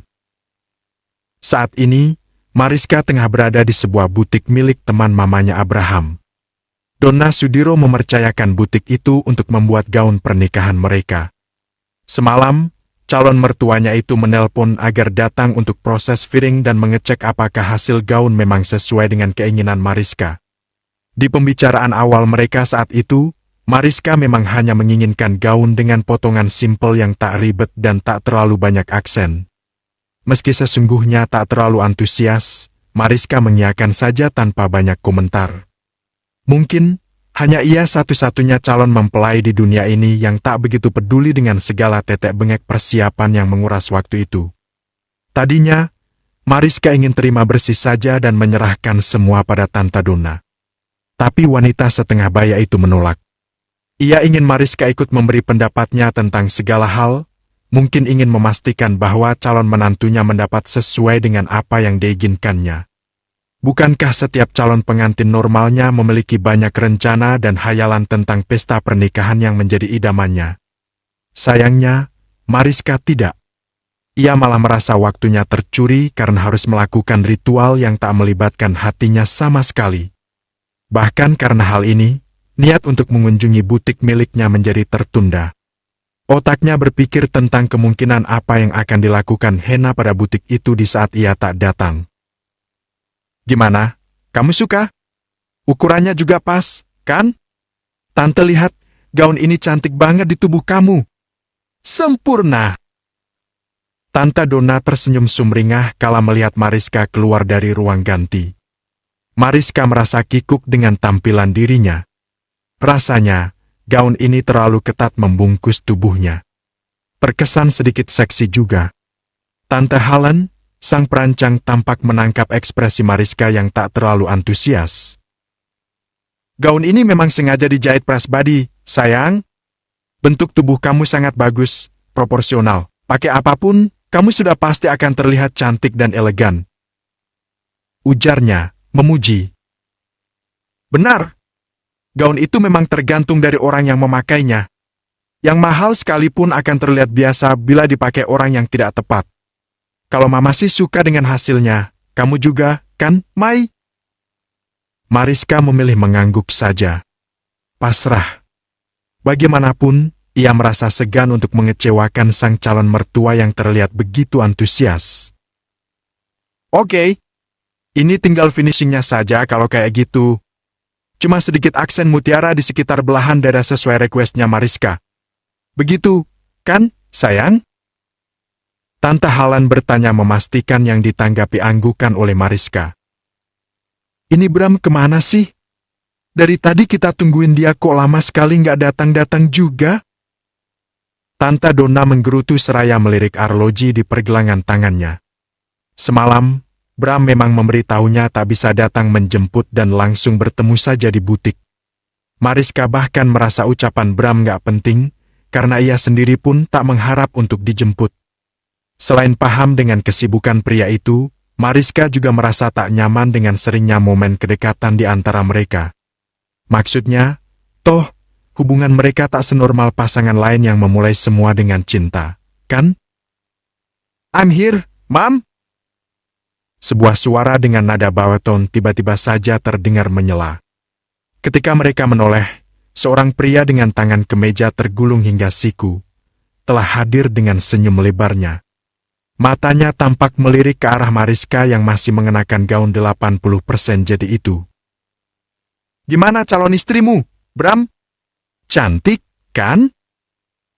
Tante Donna bertanya penuh semangat seraya menerima kecupan sang anak di kanan dan kiri pipinya. Cantik? Cuma kurang senyum saja, Ma. Sahutnya, santai sambil mengedipkan sebelah mata pada sang tunangan. Secepat kilat Mariska mengalihkan pandangannya. Tugas kamu untuk membuatnya sering tersenyum, kalau gitu. Tante Donna mengulum senyumnya. Keduanya seolah menikmati ekspresi kikuk Mariska yang benar-benar alami. Dan itu tugas yang berat, Ma. Lebih berat dari memenangkan tender. Bram seolah-olah mengeluh dengan menggeleng-gelengkan kepalanya. Tante Donna dan temannya Kontan tertawa mendengar itu. Tuh lihat Mariska sampai merah gitu mukanya. Maklum saja, Mai, calon suamimu ini memang habis sekali bercanda. Jangan kaget ya. Mariska mencemooh dalam hati. Habi bercanda. Habi main perempuan, keles. Kemudian, Tante Halan menarik Bram untuk memasuki ruang ganti setelah sang asisten membawakan taksido rancangannya untuk pria itu. Tak butuh waktu lama hingga Bram keluar dari dalamnya. Mariska memang harus mengakui, pria itu tampak begitu gagah dan keren mengenakannya. Karena pada dasarnya, Bram memang pria yang menarik. Bahkan saat mengenakan jeans dan kaos santai sekalipun, aura berkelasnya masih kental terlihat. Tapi tentu saja Mariska tak sedungu itu untuk menunjukkan penilaiannya secara jujur. Perfect, deh. Gantengnya kamu, Bram. Serasi banget kalian, pokoknya. Coba deh berdiri berdekatan dulu, Mama mau fotoin kalian. Tante Donna mendadak sibuk dengan permintaan tak terduga itu. Meski malas, Mariska tak bisa berbuat banyak. Termasuk ketika dengan tanpa beban, Bram meraih jemarinya agar lebih mendekat dan memeluk pinggang gadis itu. Kalau tak ada Tante Donna, sudah pasti Mariska akan menginjak kakinya tanpa ragu. Kilasan ingatan saat sesi foto prewedding mereka pun bergulir di benak Mariska. Bram yang saat itu modus dengan gaya mesranya, membuat Mariska berkali protes dengan konsep yang sepihak diputuskan pria itu. Adi, fotografer yang juga adalah teman Mariska malah ikutan mengkhianatinya. Teman brengsek itu malah tak segan mengarahkan gaya kelewat mesra yang tentu sangat menguntungkan Bram. Rasanya menyesal Mariska mempercayai Adi untuk menangani foto perut mereka. Di mana-mana, pria memang sama saja. Jangan cari-cari kesempatan dalam kesempitan. Kecam Mariska tanpa menggerakkan bibirnya. Tak ingin Tante Donna melihat perdebatan mereka. Sayangnya, itu sifat yang wajib dimiliki pengusaha macam kami, sayang, asal kamu tahu. Balasnya, begitu dekat di telinga Mariska hingga gadis itu merinding merasakan embusan nafasnya. Beberapa kali Tante Donna mengabadikan mereka dalam balutan baju yang belum rampung sepenuhnya itu. Selama itu pula Mariska harus berkompromi dengan dirinya untuk bersikap palsu. Rasanya menyebalkan. Setelah cukup lama mereka berbasa-basi seputar busana, Tante Donna memutuskan pamit. Antar Mariska pulang, Bram. Tadi Mama yang suruh Ali jemput dia di rumah. Ali adalah nama sopir keluarga mereka. Tante Donna memang mengutusnya untuk menjemput Mariska tadi. Pastinya, Ma. Bram kembali mengecup pipi sang mama. Mariska pun bersikap sama. Tante Donna melambaikan tangannya sesaat sebelum berbalik. Aku ganti baju dulu. Bram mencekal pergelangan gadis yang bermaksud menuju ruang ganti itu. Mariska menatapnya dengan kening berkerut, seolah bertanya apa dengan gesturnya. Kamu cantik. What? Sayangnya, gombalan receh itu tak berefek apapun selain wajah cemberut dan mata yang mendelik tajam. Tante Helen bahkan mundur teratur seraya senyum-senyum tak jelas melihat mereka. Kamu gak takut bibirmu pupus karena sudah berjuta kali mengucap hal sama pada perempuan se-Indonesia? Ejek Mariska, tanpa filter. Jangan terbebani dengan merasa harus menjawab kalau aku juga ganteng. Jadi, gak usah menutupinya dengan bersikap sinis begitu. Bram menanggapi dengan santai. Sungguh sikap yang sangat mengesalkan. Apaan sih? Mariska memutar bola matanya. Usai keduanya selesai berganti baju, Bram mengajak gadis itu ke kafe langganan mereka. Ada hal yang menurutnya serius untuk disampaikan pada Mariska. Aku berencana untuk mengumpulkan keluarga inti kita dalam sebuah acara makan siang atau malam bersama. Menurutmu bagaimana? Tanyanya, setelah beres dengan urusan memesan minum dan makan mereka. Terserah kamu saja, Mas. Seperti dugaannya, Mariska menjawab dengan tak antusias. Dan itu termasuk Mama Dewi. Seperti dugaannya pula, Mariska langsung bereaksi sigap. Mata bulatnya menatap Bram tanpa kedip. Mama, bersedia? Aku tanya kamu dulu, setelah itu, kita sama-sama kasih tahu beliau. Mariska terdiam. Sejak pertemuan mereka tempo hari, Mariska merasa emosinya bar roller coaster yang berubah naik turun dengan sangat cepat. Ia bahkan belum pernah menghubungi mamanya lagi, via telepon sekalipun. Sebaliknya juga begitu. Terbalik. Mestinya Mas tanya beliau dulu. Belum tentu juga Mama mau, kan? Aku juga nggak mau membebani dirinya dengan urusan kita. Kami punya kehidupan masing-masing yang beda sekarang. Dan aku capek selalu harus ngerti untuk nggak jadi prioritas. Mariska memang masih menyimpan kekecewaan yang membuatnya rentan meledak. Saat harapannya untuk kembali tinggal bersama dengan beliau belum mendapat jawaban jelas. Wanita yang telah melahirkannya itu hanya terdiam dan mengatakan akan memikirkan hal itu terlebih dahulu. Mariska mengira, mamanya akan antusias menyambut keinginannya. Dalam bayangannya, Dewi tak akan segan menuruti permintaan anak yang telah lama dipisahkan darinya itu. Namun nyatanya, ia masih lebih berat memikirkan nasib kedua anak angkatnya. Padahal, Mariska sudah memberi solusi untuk tetap membiayai mereka sekalipun harus tinggal terpisah. Tapi sepertinya, Dewi terkesan berat. Sedikit banyaknya, itu kembali melukainya. Bagaimana mungkin kali ini ia harus kalah bersaing dengan orang-orang yang hanya berstatus sebagai anak angkat? Ada apa dengan dirinya, Tuhan? Bab 27, Fakta versi Syahru. Bram menatap seksama gadis yang tengah malu itu. Rasanya ikut merasa sesak membayangkan apa yang kira-kira dirasakan oleh Mariska. Pria itu ingin sekali menghibur dengan melakukan hal yang bisa menghilangkan, atau setidaknya meredakan rasa sakit di hati tunangannya itu.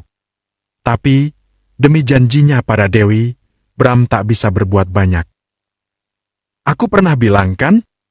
Kadang apa yang terlihat belum tentu mencerminkan yang sebenarnya. Mamamu memang belum menjawab secara pasti. Tapi bukan berarti karena beliau merasa terbebani. Aku bisa menjamin itu. Pria itu hanya bisa memberi clue yang entah akan bisa ditangkap Mariska atau tidak. Aku sudah lelah mendengar alasan-alasan serupa seumur hidupku. Gak mama, gak papa, ternyata sama saja. Yang satu meninggalkanku dan yang satu tak begitu menganggapku ada meski tinggal di atap yang sama. Memangnya, aku kurang ngerti apa lagi? Sebuah ungkapan kekecewaan teramat dalam yang diucapkan dengan kalimat yang cukup datar. Pertanda rasa sakit itu telah membuatnya sangat lelah, bahkan kebal. Coba saja ada dalam posisi aku, Mas. Baru kasih review. Lagian, aku juga nggak apa-apa. Udah biasa. Bram menghela nafasnya. Mariska memang boleh menyangkal, tapi Bram dapat merasakan getar dalam nada suara itu. Pertanda masih kentalnya emosi yang menyelimuti, namun coba ditutupinya dengan tak begitu sempurna. Itu sebabnya aku ingin mengadakan rencana mengumpulkan keluarga kita seperti ini, Cak. Aku harap ini bisa membuatmu lebih mengerti posisi Mama Dewi. Mariska menatap Bram curiga. Kenapa ia menangkap sesuatu yang terselubung dari kalimat itu? Ada sesuatu yang aku nggak tahu, yang nggak atau lupa Mas sampaikan ke aku. Selidiknya, mencoba mengulik kejujuran di mata sang tunangan. Well, aku nggak berhak mengatakan ini. Tapi, aku sarankan, kamu mau berbesar hati mengunjungi Mama dan menyampaikan rencana ini padanya. Itu saja yang bisa aku bilang. Entah apa lagi yang tersembunyi yang aku belum tahu. Tapi, aku sudah malas untuk merasa penasaran. Aku hanya meminta hal sederhana dari Mama, tapi ternyata itu sangat berat baginya. Apalagi yang lebih membuat penasaran dari hal itu? Tentang apa yang menjadi sebab kenapa aku selalu kalah dari saudaraku yang lain, bahkan dari anak angkat Mama sekalipun? Dan lagi, apa orang tua Mas Bram tahu tentang hal ini? Seingatku, Papa tak pernah mengatakan pada mereka bahwa Mama Hen hanyalah mama sambungku. Apa itu malah nggak bakal jadi masalah? Bukankah ketika dulu kamu mengajukan syarat untuk mencari tahu tentang keberadaan Mama Dewi dan memintanya untuk tinggal bersama kita kelak, kamu sudah memperhitungkan hal itu? Apa yang akan dipikirkan orang tuaku? Sama sekali nggak penting. Aku cuma tanya perasaan kamu. Kenyamananmu. Bram mencoba meyakinkan. Tapi waktu itu, aku mikirnya kita akan memberitahu setelah Mama tinggal bersama kita. Tapi lihatlah, untuk bersedia pun, Mama belum tentu mau. Dan lagi, aku khawatir dengan reaksi orang tua Mas Bram, juga orang tuaku sendiri bila kita akan menghadirkan Mama secepat ini. Ada gurat kecemasan di wajah cantik Mariska. Dan itu ditangkap dengan sangat jeli oleh Bram. Why? Kamu takut kalau orang tuaku bakal membatalkan pernikahan kita hanya karena hal receh gini? Kamu takut banget kita nggak jadi nikah? Tanya Bram, mendekatkan wajahnya pada Mariska dengan gaya jenaka. What? Mariska betul-betul tercengang dengan kesimpulan konyol itu. Dasar Bram. Tentang apa yang menjadi reaksi calon mertuamu, tak usah kamu risaukan. Cukup persiapkan saja mentalmu untuk menghadapi Om Syahru dan istrinya. Aku pernah menyinggung hal ini sekilas dengan Papa. Aku mencoba menanyakan keberadaan Mama padanya, hanya ingin tahu sejauh apa Papa akan menutupinya. Dan ternyata memang seperti itu. Papa nggak memberitahuku apapun.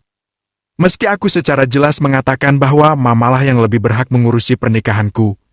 Kita. Bukan Mama Hena. Memang seharusnya seperti itu. Maka, wujudkanlah, sayang. Jangan membuatku ingin muntah dengan menyebut panggilan memuakan seperti itu. Mariska mendengkus jengah. Kalau gitu, kamu harus mulai membiasakan diri. Karena itu akan lebih sering kamu dengar mulai dari sekarang. Bram menanggapi dengan santai. In your dream. Sungut Mariska dengan hati dipenuhi kecemasan. Rasanya mengerikan harus mendengar kalimat semacam itu dari mulut Bram. Ayo kita temui beliau besok. cetus Bram, masih kekeh. Entahlah. Aku pikir-pikir dulu. Mariska menjawab murung. Saranku, kamu nurut saja. Jangan terlalu memperturutkan emosi dan prasangka. Bebaskan hatimu dari hal-hal toksik seperti itu mulai dari sekarang. Kata orang pintar, sehatnya jiwa akan berpengaruh besar menjaga tubuh agar tetap sehat. Karena sebagian besar penyakit biasanya berawal dari dalam sini dan sini. Bram menunjuk dada dan kepalanya sendiri. Kalau sedang bijaksana begitu, sama sekali tak kelihatan kalau pria ini adalah penjahat wanita yang sangat ulung. Mungkin Bram lagi-lagi benar. Mungkin Mariska memang harus mencoba lebih bijak menyikapi hal ini. Bagaimanapun, Dewi adalah mama kandungnya, kan? Mungkin ada hal-hal tertentu yang menjadi pertimbangan beliau untuk sulit menyetujui permintaan Mariska begitu saja. Mungkin ini bukan karena rasa berat pada anak-anak angkatnya. Bisa saja Dewi hanya takut berkonfrontasi dengan Syahru. Mengingat betapa rapatnya sang papa menyimpan jejak Dewi, bahkan hingga ke perkara foto sekalipun, pasti tak mudah baginya untuk tiba-tiba bertemu lagi dengan mantan istrinya. Bisa jadi, Syahru juga akan murka pada dirinya. Mariska seolah dapat membayangkan drama yang dilakukan sang papa atau bahkan mama sambungnya nanti. Tentang dirinya yang tak menghargai mereka karena masih peduli dengan orang yang kata papanya lebih memilih untuk meninggalkannya itu. Tapi yang jelas, Mariska memutuskan untuk menyetujui perkataan Bram. Karena pada dasarnya, hati Mariska sendiri memang menginginkan itu. Ia hanya takut menerima kenyataan bahwa Dewi tak bersedia dengan rencana mereka. Mariska takut Dewi sudah merasa terlalu nyaman dengan kehidupannya yang sekarang bersama anak-anak angkatnya. Hingga mungkin ia tak terlalu menghendaki kehadirannya lagi. Dan saat ini, ia tengah membicarakan itu dengan sang papa, yang bahkan sudah menunjukkan reaksi tak bersahabat ketika Mariska menanyakan kembali keberadaan mamanya. Mama, itu saja terus yang kamu bahas dari kemarin selain tentang warisan. Apa yang kamu harap dari wanita yang lebih memilih meninggalkanmu itu? Apa dia bahkan pernah sedikit saja memikirkan nasibmu sepeninggalnya? Syahru kembali meradang. Karena mama adalah mamaku, Pa, sesimpel itu. Aku hanya ingin beliau ada di sampingku saat pesta pernikahan kelak. Mai rasa, tante dan om juga harus tahu yang sebenarnya. Tanpa gentar, Mariska menatap sang papa. Seolah sudah siap dengan apapun reaksi Syahru yang mungkin saja tak terduga. Apa untungnya? Kamu lebih suka orang-orang akan menatapmu penuh iba karena memiliki mama yang tega meninggalkan kamu saat kecil? Syahru mendecih. Mama meninggalkan aku gak lepas dari kelakuan papa sendiri yang tega mengkhianatinya. Kenapa papa tak pernah mampu mengintrospeksi diri sendiri? Kalau itu terjadi pada Viana bagaimana? Apa papa gak akan merasa sakit? Mariska sengaja menyebut nama anak kesayangan papanya itu sebagai perbandingan. Karena kalau ia menggunakan diri sendiri, bukan tak mungkin Syahru akan bersikap tak begitu peduli. Sayangnya, Viana bukan mamamu. Mereka adalah dua pribadi yang berbeda. Tahu apa kamu tentang semua ini, Mai? Apa? Apa yang Mai tak tahu? Orang paling bodoh di dunia ini pun akan tahu siapa yang patut dipersalahkan dalam hal ini. Apa arti dari umurku dan Viana yang hanya berbeda 6 bulan kalau bukan papa mengkhianati mama bahkan di saat umur pernikahan kalian masih seumur jagung? Sahut Mariska dengan nada yang lumayan tinggi. Lancang kamu, Mai! Sepenuh hati papa merawat dan membesarkanmu dan ini balasannya? Apa yang terjadi di antara kami? Itu sama sekali bukan urusanmu. Papa punya alasan sendiri kenapa harus menghadirkan Mama Hena di antara kami. Tapi satu hal yang seharusnya lebih kamu pikirkan, kenapa dia lebih memilih meninggalkanmu kalau bisa terus merawatmu dengan tangannya sendiri? Papa ingin mengatakan seharusnya Mama memilih bertahan. Melihat ketadilan Papa. Pak adil dalam hal apa? Tanya Syahru, geram. Papa lebih condong pada salah satunya. Dan itu bahkan berimbas juga ke aku. Papa lebih menyayangi Viana, karena dia adalah anak dari wanita yang lebih Papa cintai. Mariska mengucapkan itu dengan tegas, tanpa kedip sedikit pun. Syahru tampak terpana dengan wajah semerah kepiting rebus. Hebat. Jadi serendah itu kamu berprasangka pada papamu sendiri. Dengar, Mai, mungkin sudah saatnya kamu tahu hal ini. Selama ini, papa menutupinya darimu karena tak ingin membuatmu bersedih. Tapi sepertinya, matamu harus dibuka paksa untuk tahu bagaimana sifat orang yang kamu panggil mama itu. Syahru menatap sang putri dengan nanar dan napas yang tersengal. Mamamu lebih memilih sejumlah uang ketimbang memilihmu saat papa menawarkan pilihan itu padanya dulu. Kamu dengar, Mai? Sejumlah uang sebagai ganti dirimu. Bab 28, Sekamar atau Kuantar Pulang. Mariska seolah membeku mendengarnya. Dahsyatnya gemuruh guntur, mungkin masih kalah jauh dibanding dahsyatnya keterkejutan Mariska atas fakta ini. Gadis itu menatap sang papa dengan sorot tak percaya meski bibirnya mulai bergetar. Papa bohong. Aku tahu ini hanya kebohongan murahan karangan papa sendiri. Papa selalu ingin membuatku ikut membenci mama. Kenapa papa sepicik dan sekejam itu? Sergahnya setengah memekik. Oh ya? Papa picik? Papa kejam? Sayangnya, apa yang papa katakan tentangnya adalah suatu kebenaran. Kami memang sempat memperebutkan hak asuhmu saat itu. Tapi asal kamu tahu, papa begitu berat untuk berpisah denganmu. Papa bahkan mengujinya dengan pilihan murah itu. Dan kamu tahu apa yang selanjutnya terjadi. Mamamu lebih memilih uang itu tanpa berpikir lagi sedikit pun. Aku nggak percaya. Napas Mariska tersengal. Kenapa? Terlalu menyakitkan, bukan? Itu sebabnya papa menyembunyikannya darimu. Mai, papa hanya tak ingin kamu terluka. Tapi, apa kamu pernah mencoba mengerti papa sedikit saja? Syahru menatap nanar sang putri. Mariska hanya mampu tergugu dalam diam. Bahkan air mata pun seolah kering karena terlalu banyak tertumpah. Gadis itu hanya menerima rasa sakit tanpa bisa mengekspresikannya. Ditatapnya sang papa yang juga tampak tak lebih baik darinya. Papa ingin aku membenci mama. Maaf, aku harus mengecewakan papa. Karena sebelum aku membencinya, aku harus lebih dulu membenci pria yang telah bersikap durjana karena memberikan pilihan paling hina pada wanita yang telah dikhianatinya. Syahru hanya bisa menyentuh dadanya yang seolah tertikam belati. Tak hanya karena ucapan, namun juga karena tatapan sang anak yang syarat akan kebencian. Bram membulatkan mata saat tahu siapa yang ada di balik pintu lewat layar kamera mini. Ia bahkan harus mengucek matanya untuk memastikan karena khawatir salah lihat. Tapi tidak. Layar itu tetap menampilkan wajah Mariska dengan raut wajah yang tampak kacau. Bergegas, pria itu membuka pintu apartemennya.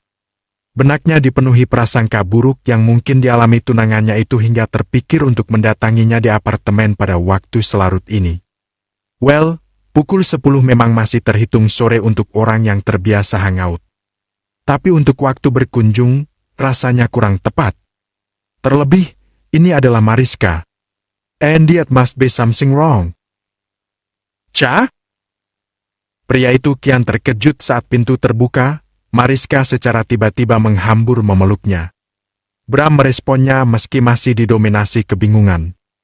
Isakan kecil yang lolos dari bibir tipis sang tunangan, membuat Bram kian erat membalas pelukan. Cukup lama ia membiarkan gadis itu menumpahkan emosinya sebelum Bram merenggangkan tubuh mereka dan menatapnya dengan intens. Ada apa, Ca? Ayo, masuk dulu. Bram membimbingnya masuk. Baru kali ini Mariska berlaku begitu jinak padanya. Gadis itu menurutinya tanpa ada protes sedikit pun. Mariska duduk pada sofa lebar di depan televisi. Sementara Bram tengah mencari minuman untuk diberikan para gadis itu. Apa sebaiknya yang bagus diberikan para gadis yang sedang menangis? Bram hanya meringis melihat isi kulkasnya yang memprihatinkan. Hanya ada 2 butir telur yang entah sejak zaman kapan dan beberapa kaleng minuman soda dan bir di sana. Tak ada teh dan yang sejenisnya. Karena selama ini, ia memang tak pernah pusing dengan urusan isi kulkas. Berbelanja pun hanya sekedarnya saja, tergantung kebutuhan. Pilihan jatuh pada air mineral hangat yang didapatkannya dengan mempersatukan hot and cold water dari dalam mineral pot berteknologi reverse osmosis itu. Minum dulu, Cak. Tenangkan dirimu. Bram menyorongkan gelas air hangat itu pada Mariska. Gadis itu menatapnya penuh waspada. Kamu gak mencampurkan apapun ke dalamnya, kan? Bram berdecak kesal. Astaga! Sudah normal kembali sepertinya gadis yang tumben-tumbenan datang dan memeluknya tadi itu. Aku gak pernah merasa perlu menggunakan hal-hal remeh seperti itu, sayang. Perempuan yang datang ke tempat ini akan terbakar dengan sendirinya hanya dengan sedikit sentuhanku. Kenapa harus repot-repot melakukan cara curang? Bram menanggapi santai yang membuat pipi Mariska memerah seketika. Mariska meneguk minuman hangat itu sedikit. Sepertinya, ia mulai merasa menyesal karena telah begitu khilaf mendatangi pria mesum itu. Ada beberapa pilihan lain yang lebih masuk akal untuk dipilih. Tempat kosnya Vera, misalnya.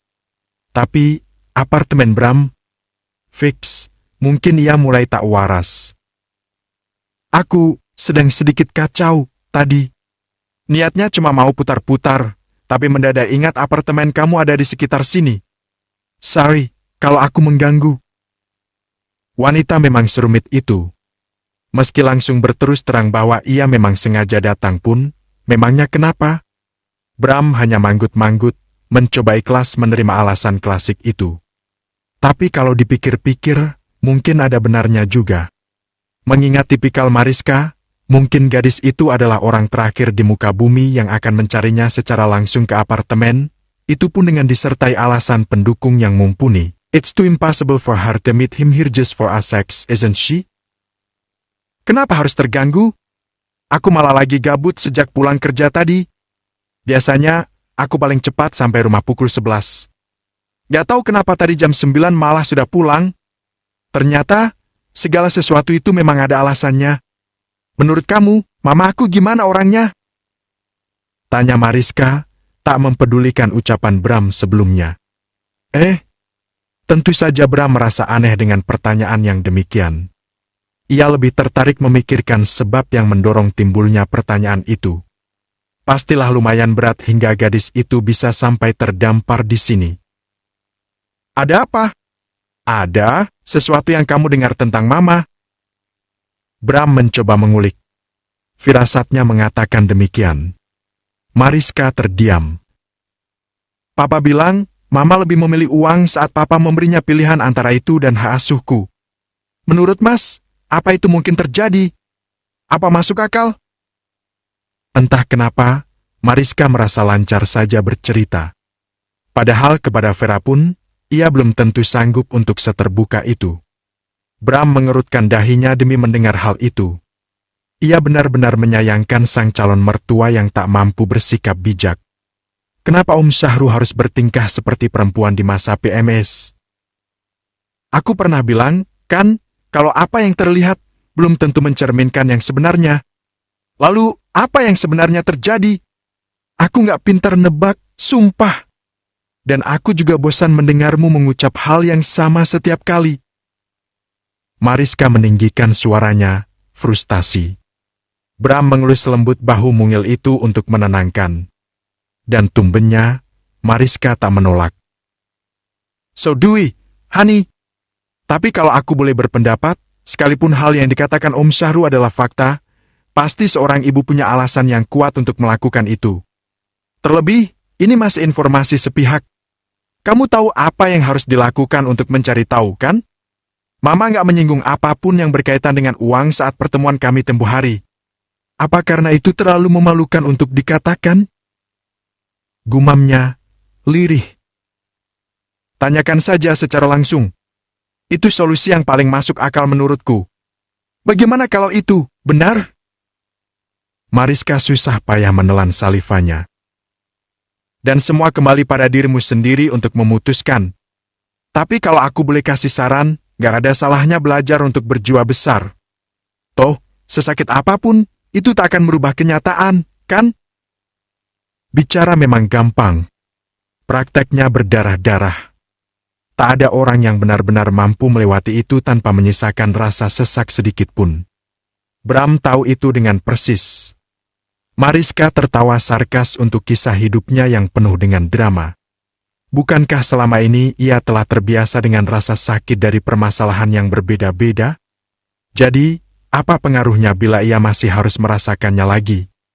Berguling-guling mengekspresikan sakit hati pun, tak akan bisa mengubah yang telah terjadi. Oke, antar aku ke Depok besok. Kita dengar bersama apa yang akan dikatakan Mama tentang hal ini. Putusnya kemudian. Iwal, bersiaplah, aku akan antar kamu untuk pulang. Bram pun berdiri. Aku nginap di sini saja. Mariska menjawab tak acuh, membuat Bram terperangah takjub. Are you serious? Mariska mengangguk sebagai ganti jawaban. Bram menggaruk kepalanya yang sama sekali tak gatal itu. Aku tidak punya kamar tamu. Kamu gak keberatan kita tidur di ranjang yang sama? Mata Mariska mendelik. Serius Mas gak punya adab kayak gini sama tamu? Tidur di sofa dulu, lah. Masa aku yang harus tidur di ruang terbuka kayak gini? Siapa yang bisa jamin Mas gak bakal macam-macam di saat aku tidur nanti? Bram hanya memandangnya kalem dengan sedikit tersenyum menyeringai. Aku paling gak bisa tidur di sofa untuk alasan apapun, sayang. Jadi kalau kamu keberatan kita tidur satu kamar, lebih baik terima tawaran untuk kuantar pulang sebelum malam semakin larut. Bab 29, Kau tak bejat sendirian. Bram melirik gadis yang masih asyik terdiam sejak tadi itu. Tampaknya, Mariska memang tengah berperang dingin dengan papanya.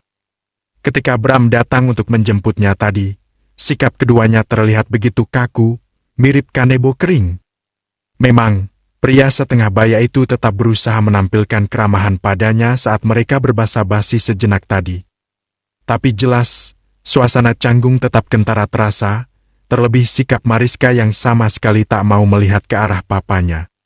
Bahkan, gadis itu pun tak merasa perlu pamit padanya, alih-alih mencium tangan seperti yang biasa dilakukannya. Entah sehebat apa pertengkaran di antara keduanya semalam. Yang jelas, baru kali ini Bram merasakan sikap dingin Mariska terhadap papanya, yang bahkan tak segan untuk ditunjukkannya. Hingga kini sejak 5 menit berada dalam mobil pun, Mariska masih tetap dengan kondisi yang sama. Matanya terarah kosong ke jendela, dengan mimik muka kaku yang tak mengenakan. Semalam, Mariska memang langsung memilih untuk pulang saat Bram mengultimatum dengan persyaratan konyolnya itu. Mobil Mariska terpaksa menginap dalam parkiran apartemennya karena Bram melarang keras untuk berkendara sendiri kemarin malam. Pada orang tua Mariska saat mengantarnya pulang semalam, Bram beralasan kalau mobil itu mogok, sehingga Mariska berinisiatif menghubunginya. Tak ada cecaran kecurigaan sama sekali. Atau mungkin, Om Syahru pun tahu dengan apa yang sebenarnya terjadi dan bersikap pura-pura tak tahu. Entahlah.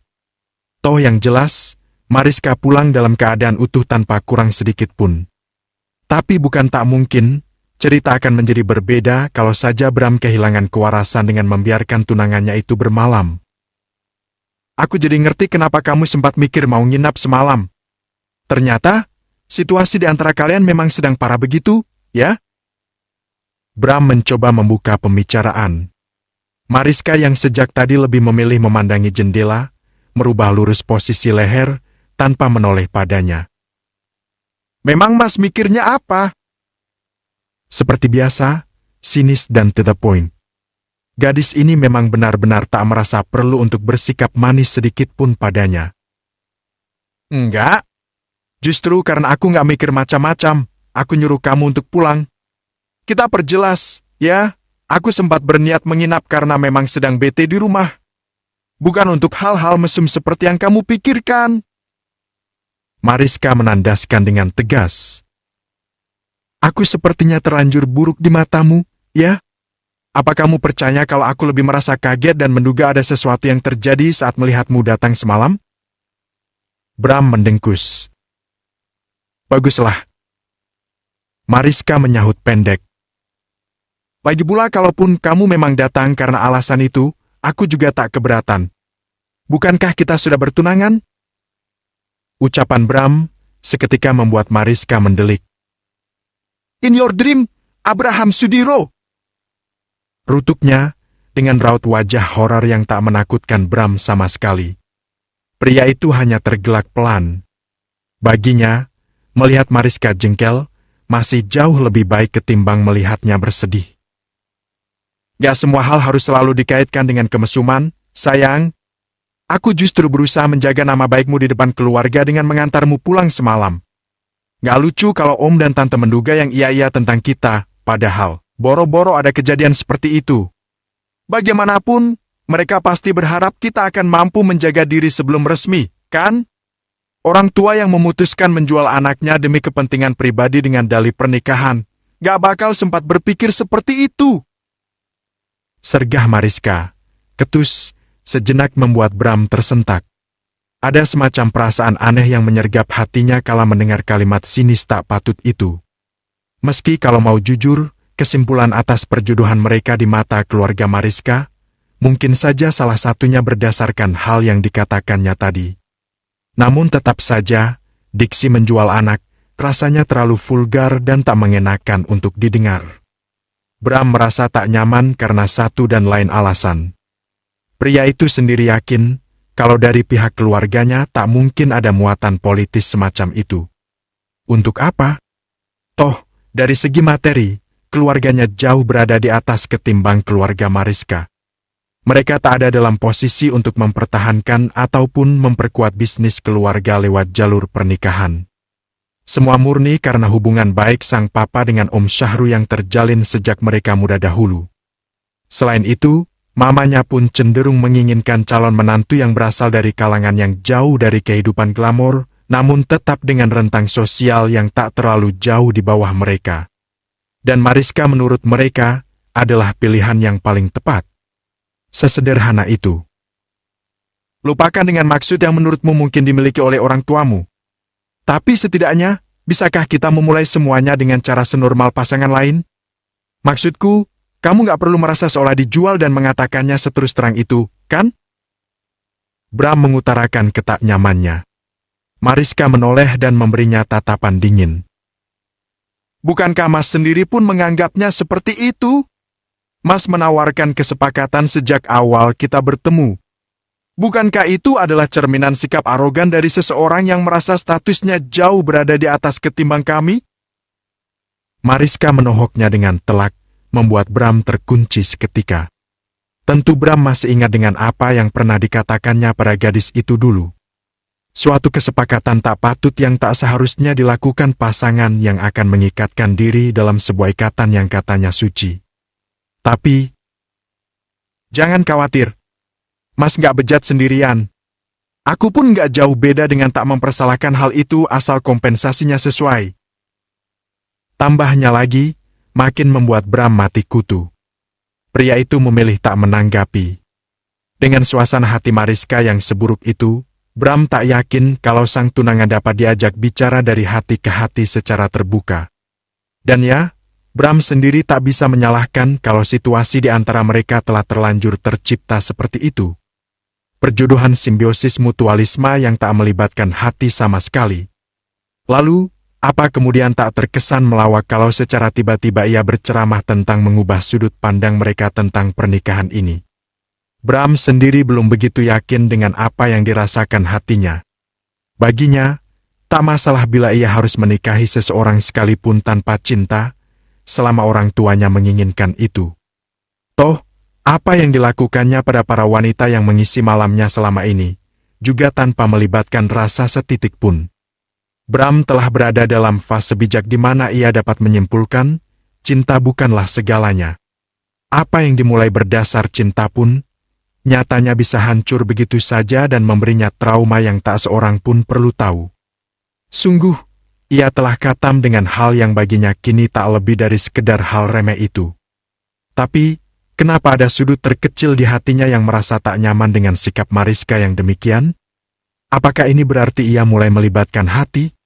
Atau, apakah sisi warasnya yang sejak lama tenggelam, tiba-tiba muncul dan membisikkan bahwa tak seharusnya pernikahan dipermainkan sehina itu? Entah. Bram mematikan mesin mobil dan menoleh ke arah Mariska yang tampak masih tak bergeming.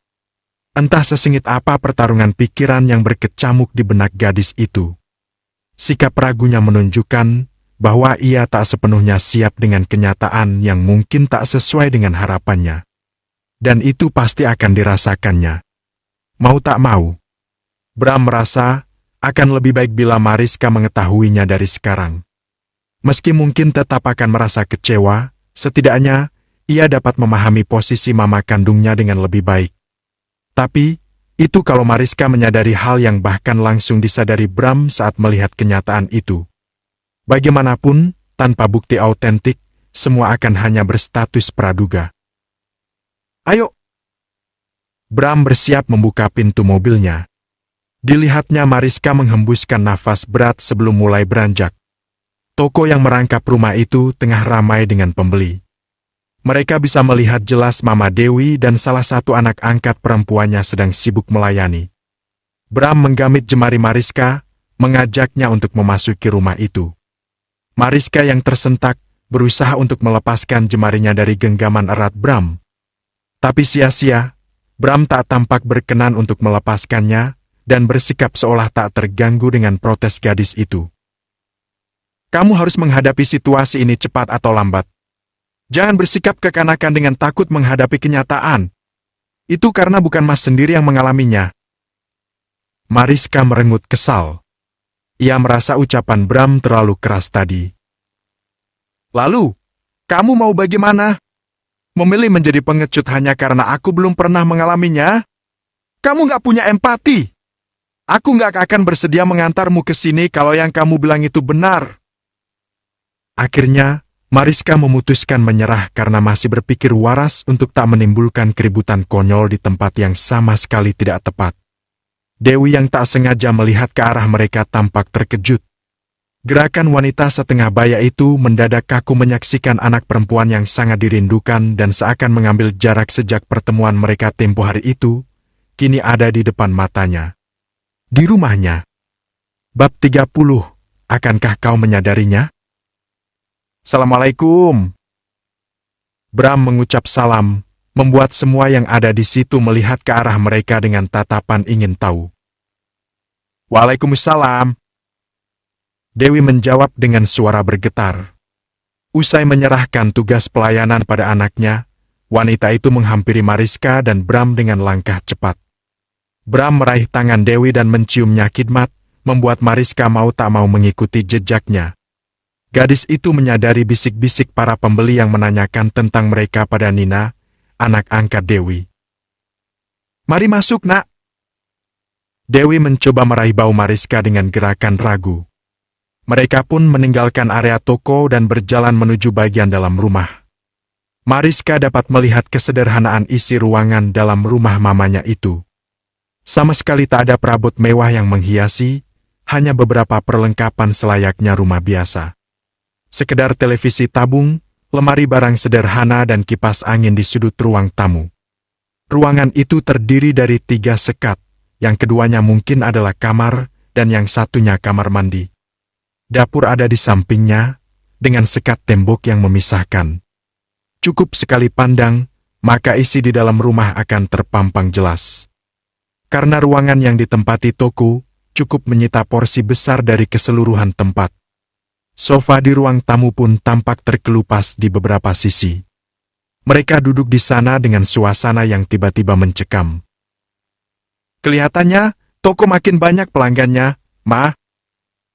Bram mencoba memecah keheningan dengan berbasa-basi. Ia bahkan sudah tak segan memanggil Mama pada Dewi. Wanita setengah baya itu tersenyum sumringah seraya melirik Mariska yang masih setia terdiam. Alhamdulillah. Nak, ada saja rezekinya setiap hari. Kalian mau minum apa? Biar Mama ambilkan dulu. Gak usah, Ma, nanti saja. Ada hal penting yang ingin aku tanya ke Mama. Mariska menahan Dewi yang hendak beranjak mengambilkan mereka minum. Wanita itu kembali ke posisinya dengan raut wajah yang tegang. Diliriknya Bram, seolah mencari tahu. Pria itu hanya mengangguk, mencoba memberitahu Dewi untuk tak ragu menceritakan semuanya. Karena situasinya tak lagi sekondusif dulu. Mariska harus dapat penjelasan, atau prasangka buruk tentang sang mama akan semakin dalam melukai hatinya.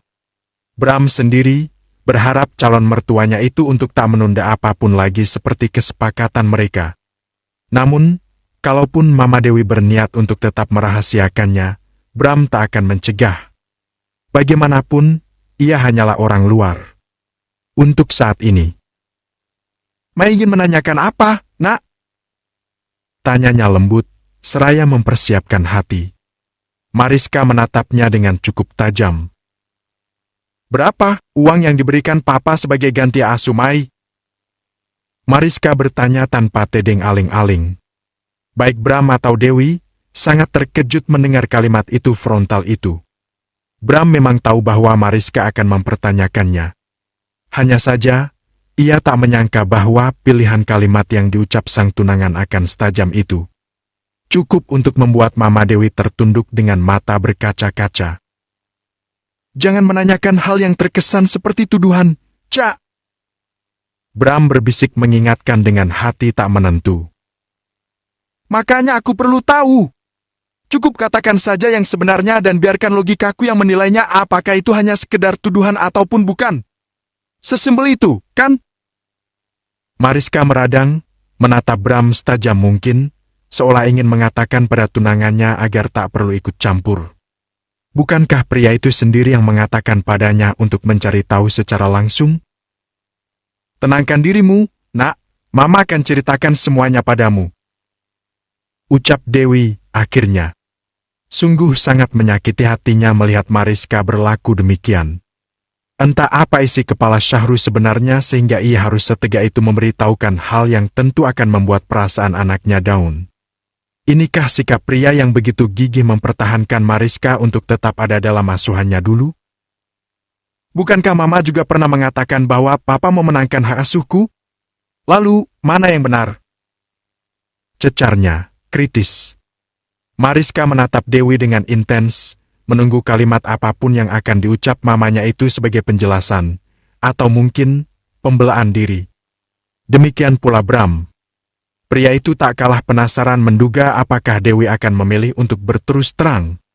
Mengingat saat terakhir kali ia menemuinya, wanita itu bersikeras memintanya untuk menjaga rahasia hingga waktu yang menurutnya tepat.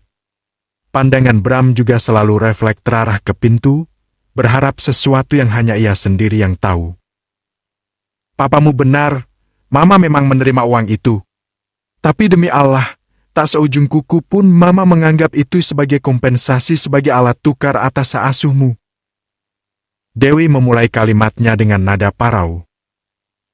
"Sekeras apapun Mama berusaha untuk memperjuangkanmu, Mama yakin Papamu akan dengan mudah menghalanginya.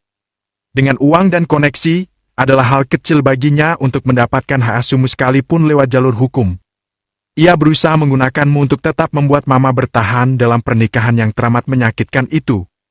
Mama sudah berusaha, Nak.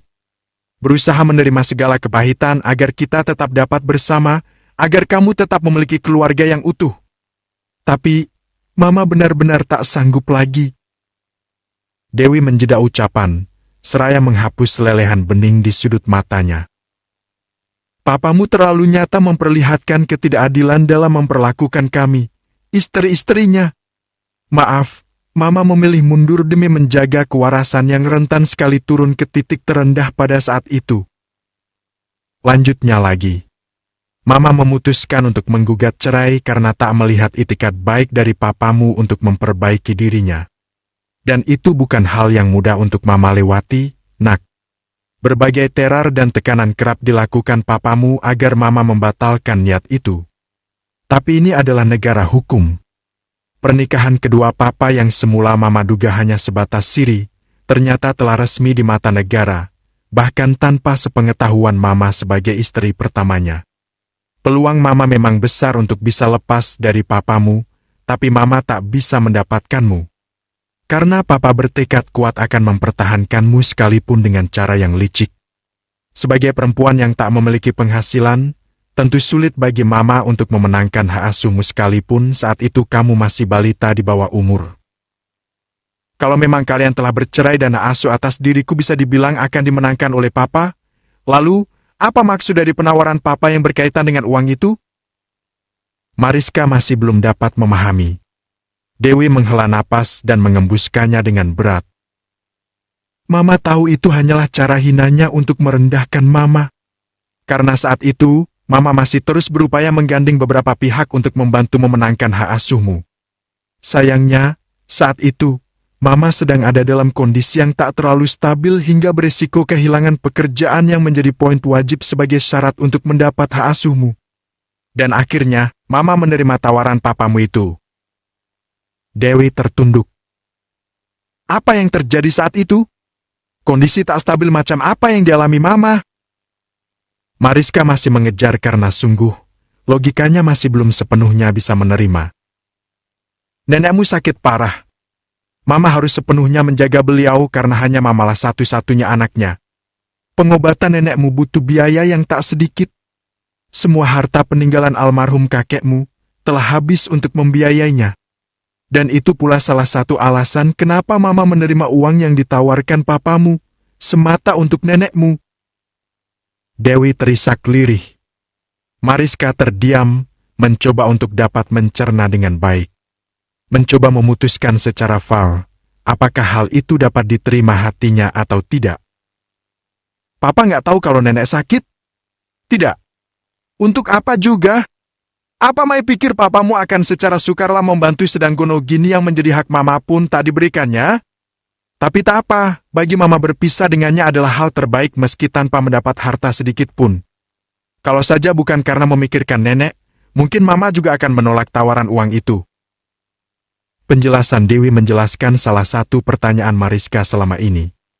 Tentang kenapa kehidupan mamanya tampak begitu sederhana padahal pernah menikahi seorang pengusaha. Rasanya tak masuk di akal, namun semua adalah kenyataan. Mungkin. Kenapa menggunakan kata mungkin sementara ada kata pasti?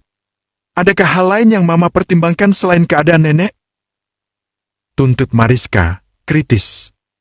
Bram tak sadar menyungging senyum tipis mendengarnya. Smart girl. Jemari dingin Dewi saling bertautan, gelisah. Pertanyaan yang sungguh tak disangka. Sedetil itu Mariska mencermati setiap kalimat yang diucapkannya. Haruskah ia membukanya sekarang? Apakah sekarang waktu yang tepat? Assalamualaikum. Sebuah suara salam menjeda suasana hening itu. Ketiganya kompak menoleh ke arah pintu. Seorang pria muda memasuki ruang tamu dan berjalan menghampiri Dewi. Dengan khidmat ia mencium punggung tangan wanita itu dan melihat ke arah Bram serta Mariska dengan tatapan ramah. Tanpa segan ia juga menyalami keduanya. Dan Bram lebih tertarik untuk memperhatikan ekspresi tunangannya itu. Benar saja. Seperti dugaannya, Mariska memandangi pria muda itu dengan sepenuh perhatian. Persis seperti yang terjadi padanya saat pertama kali melihat anak angkat Dewi itu. Apakah Mariska akan menyadarinya juga?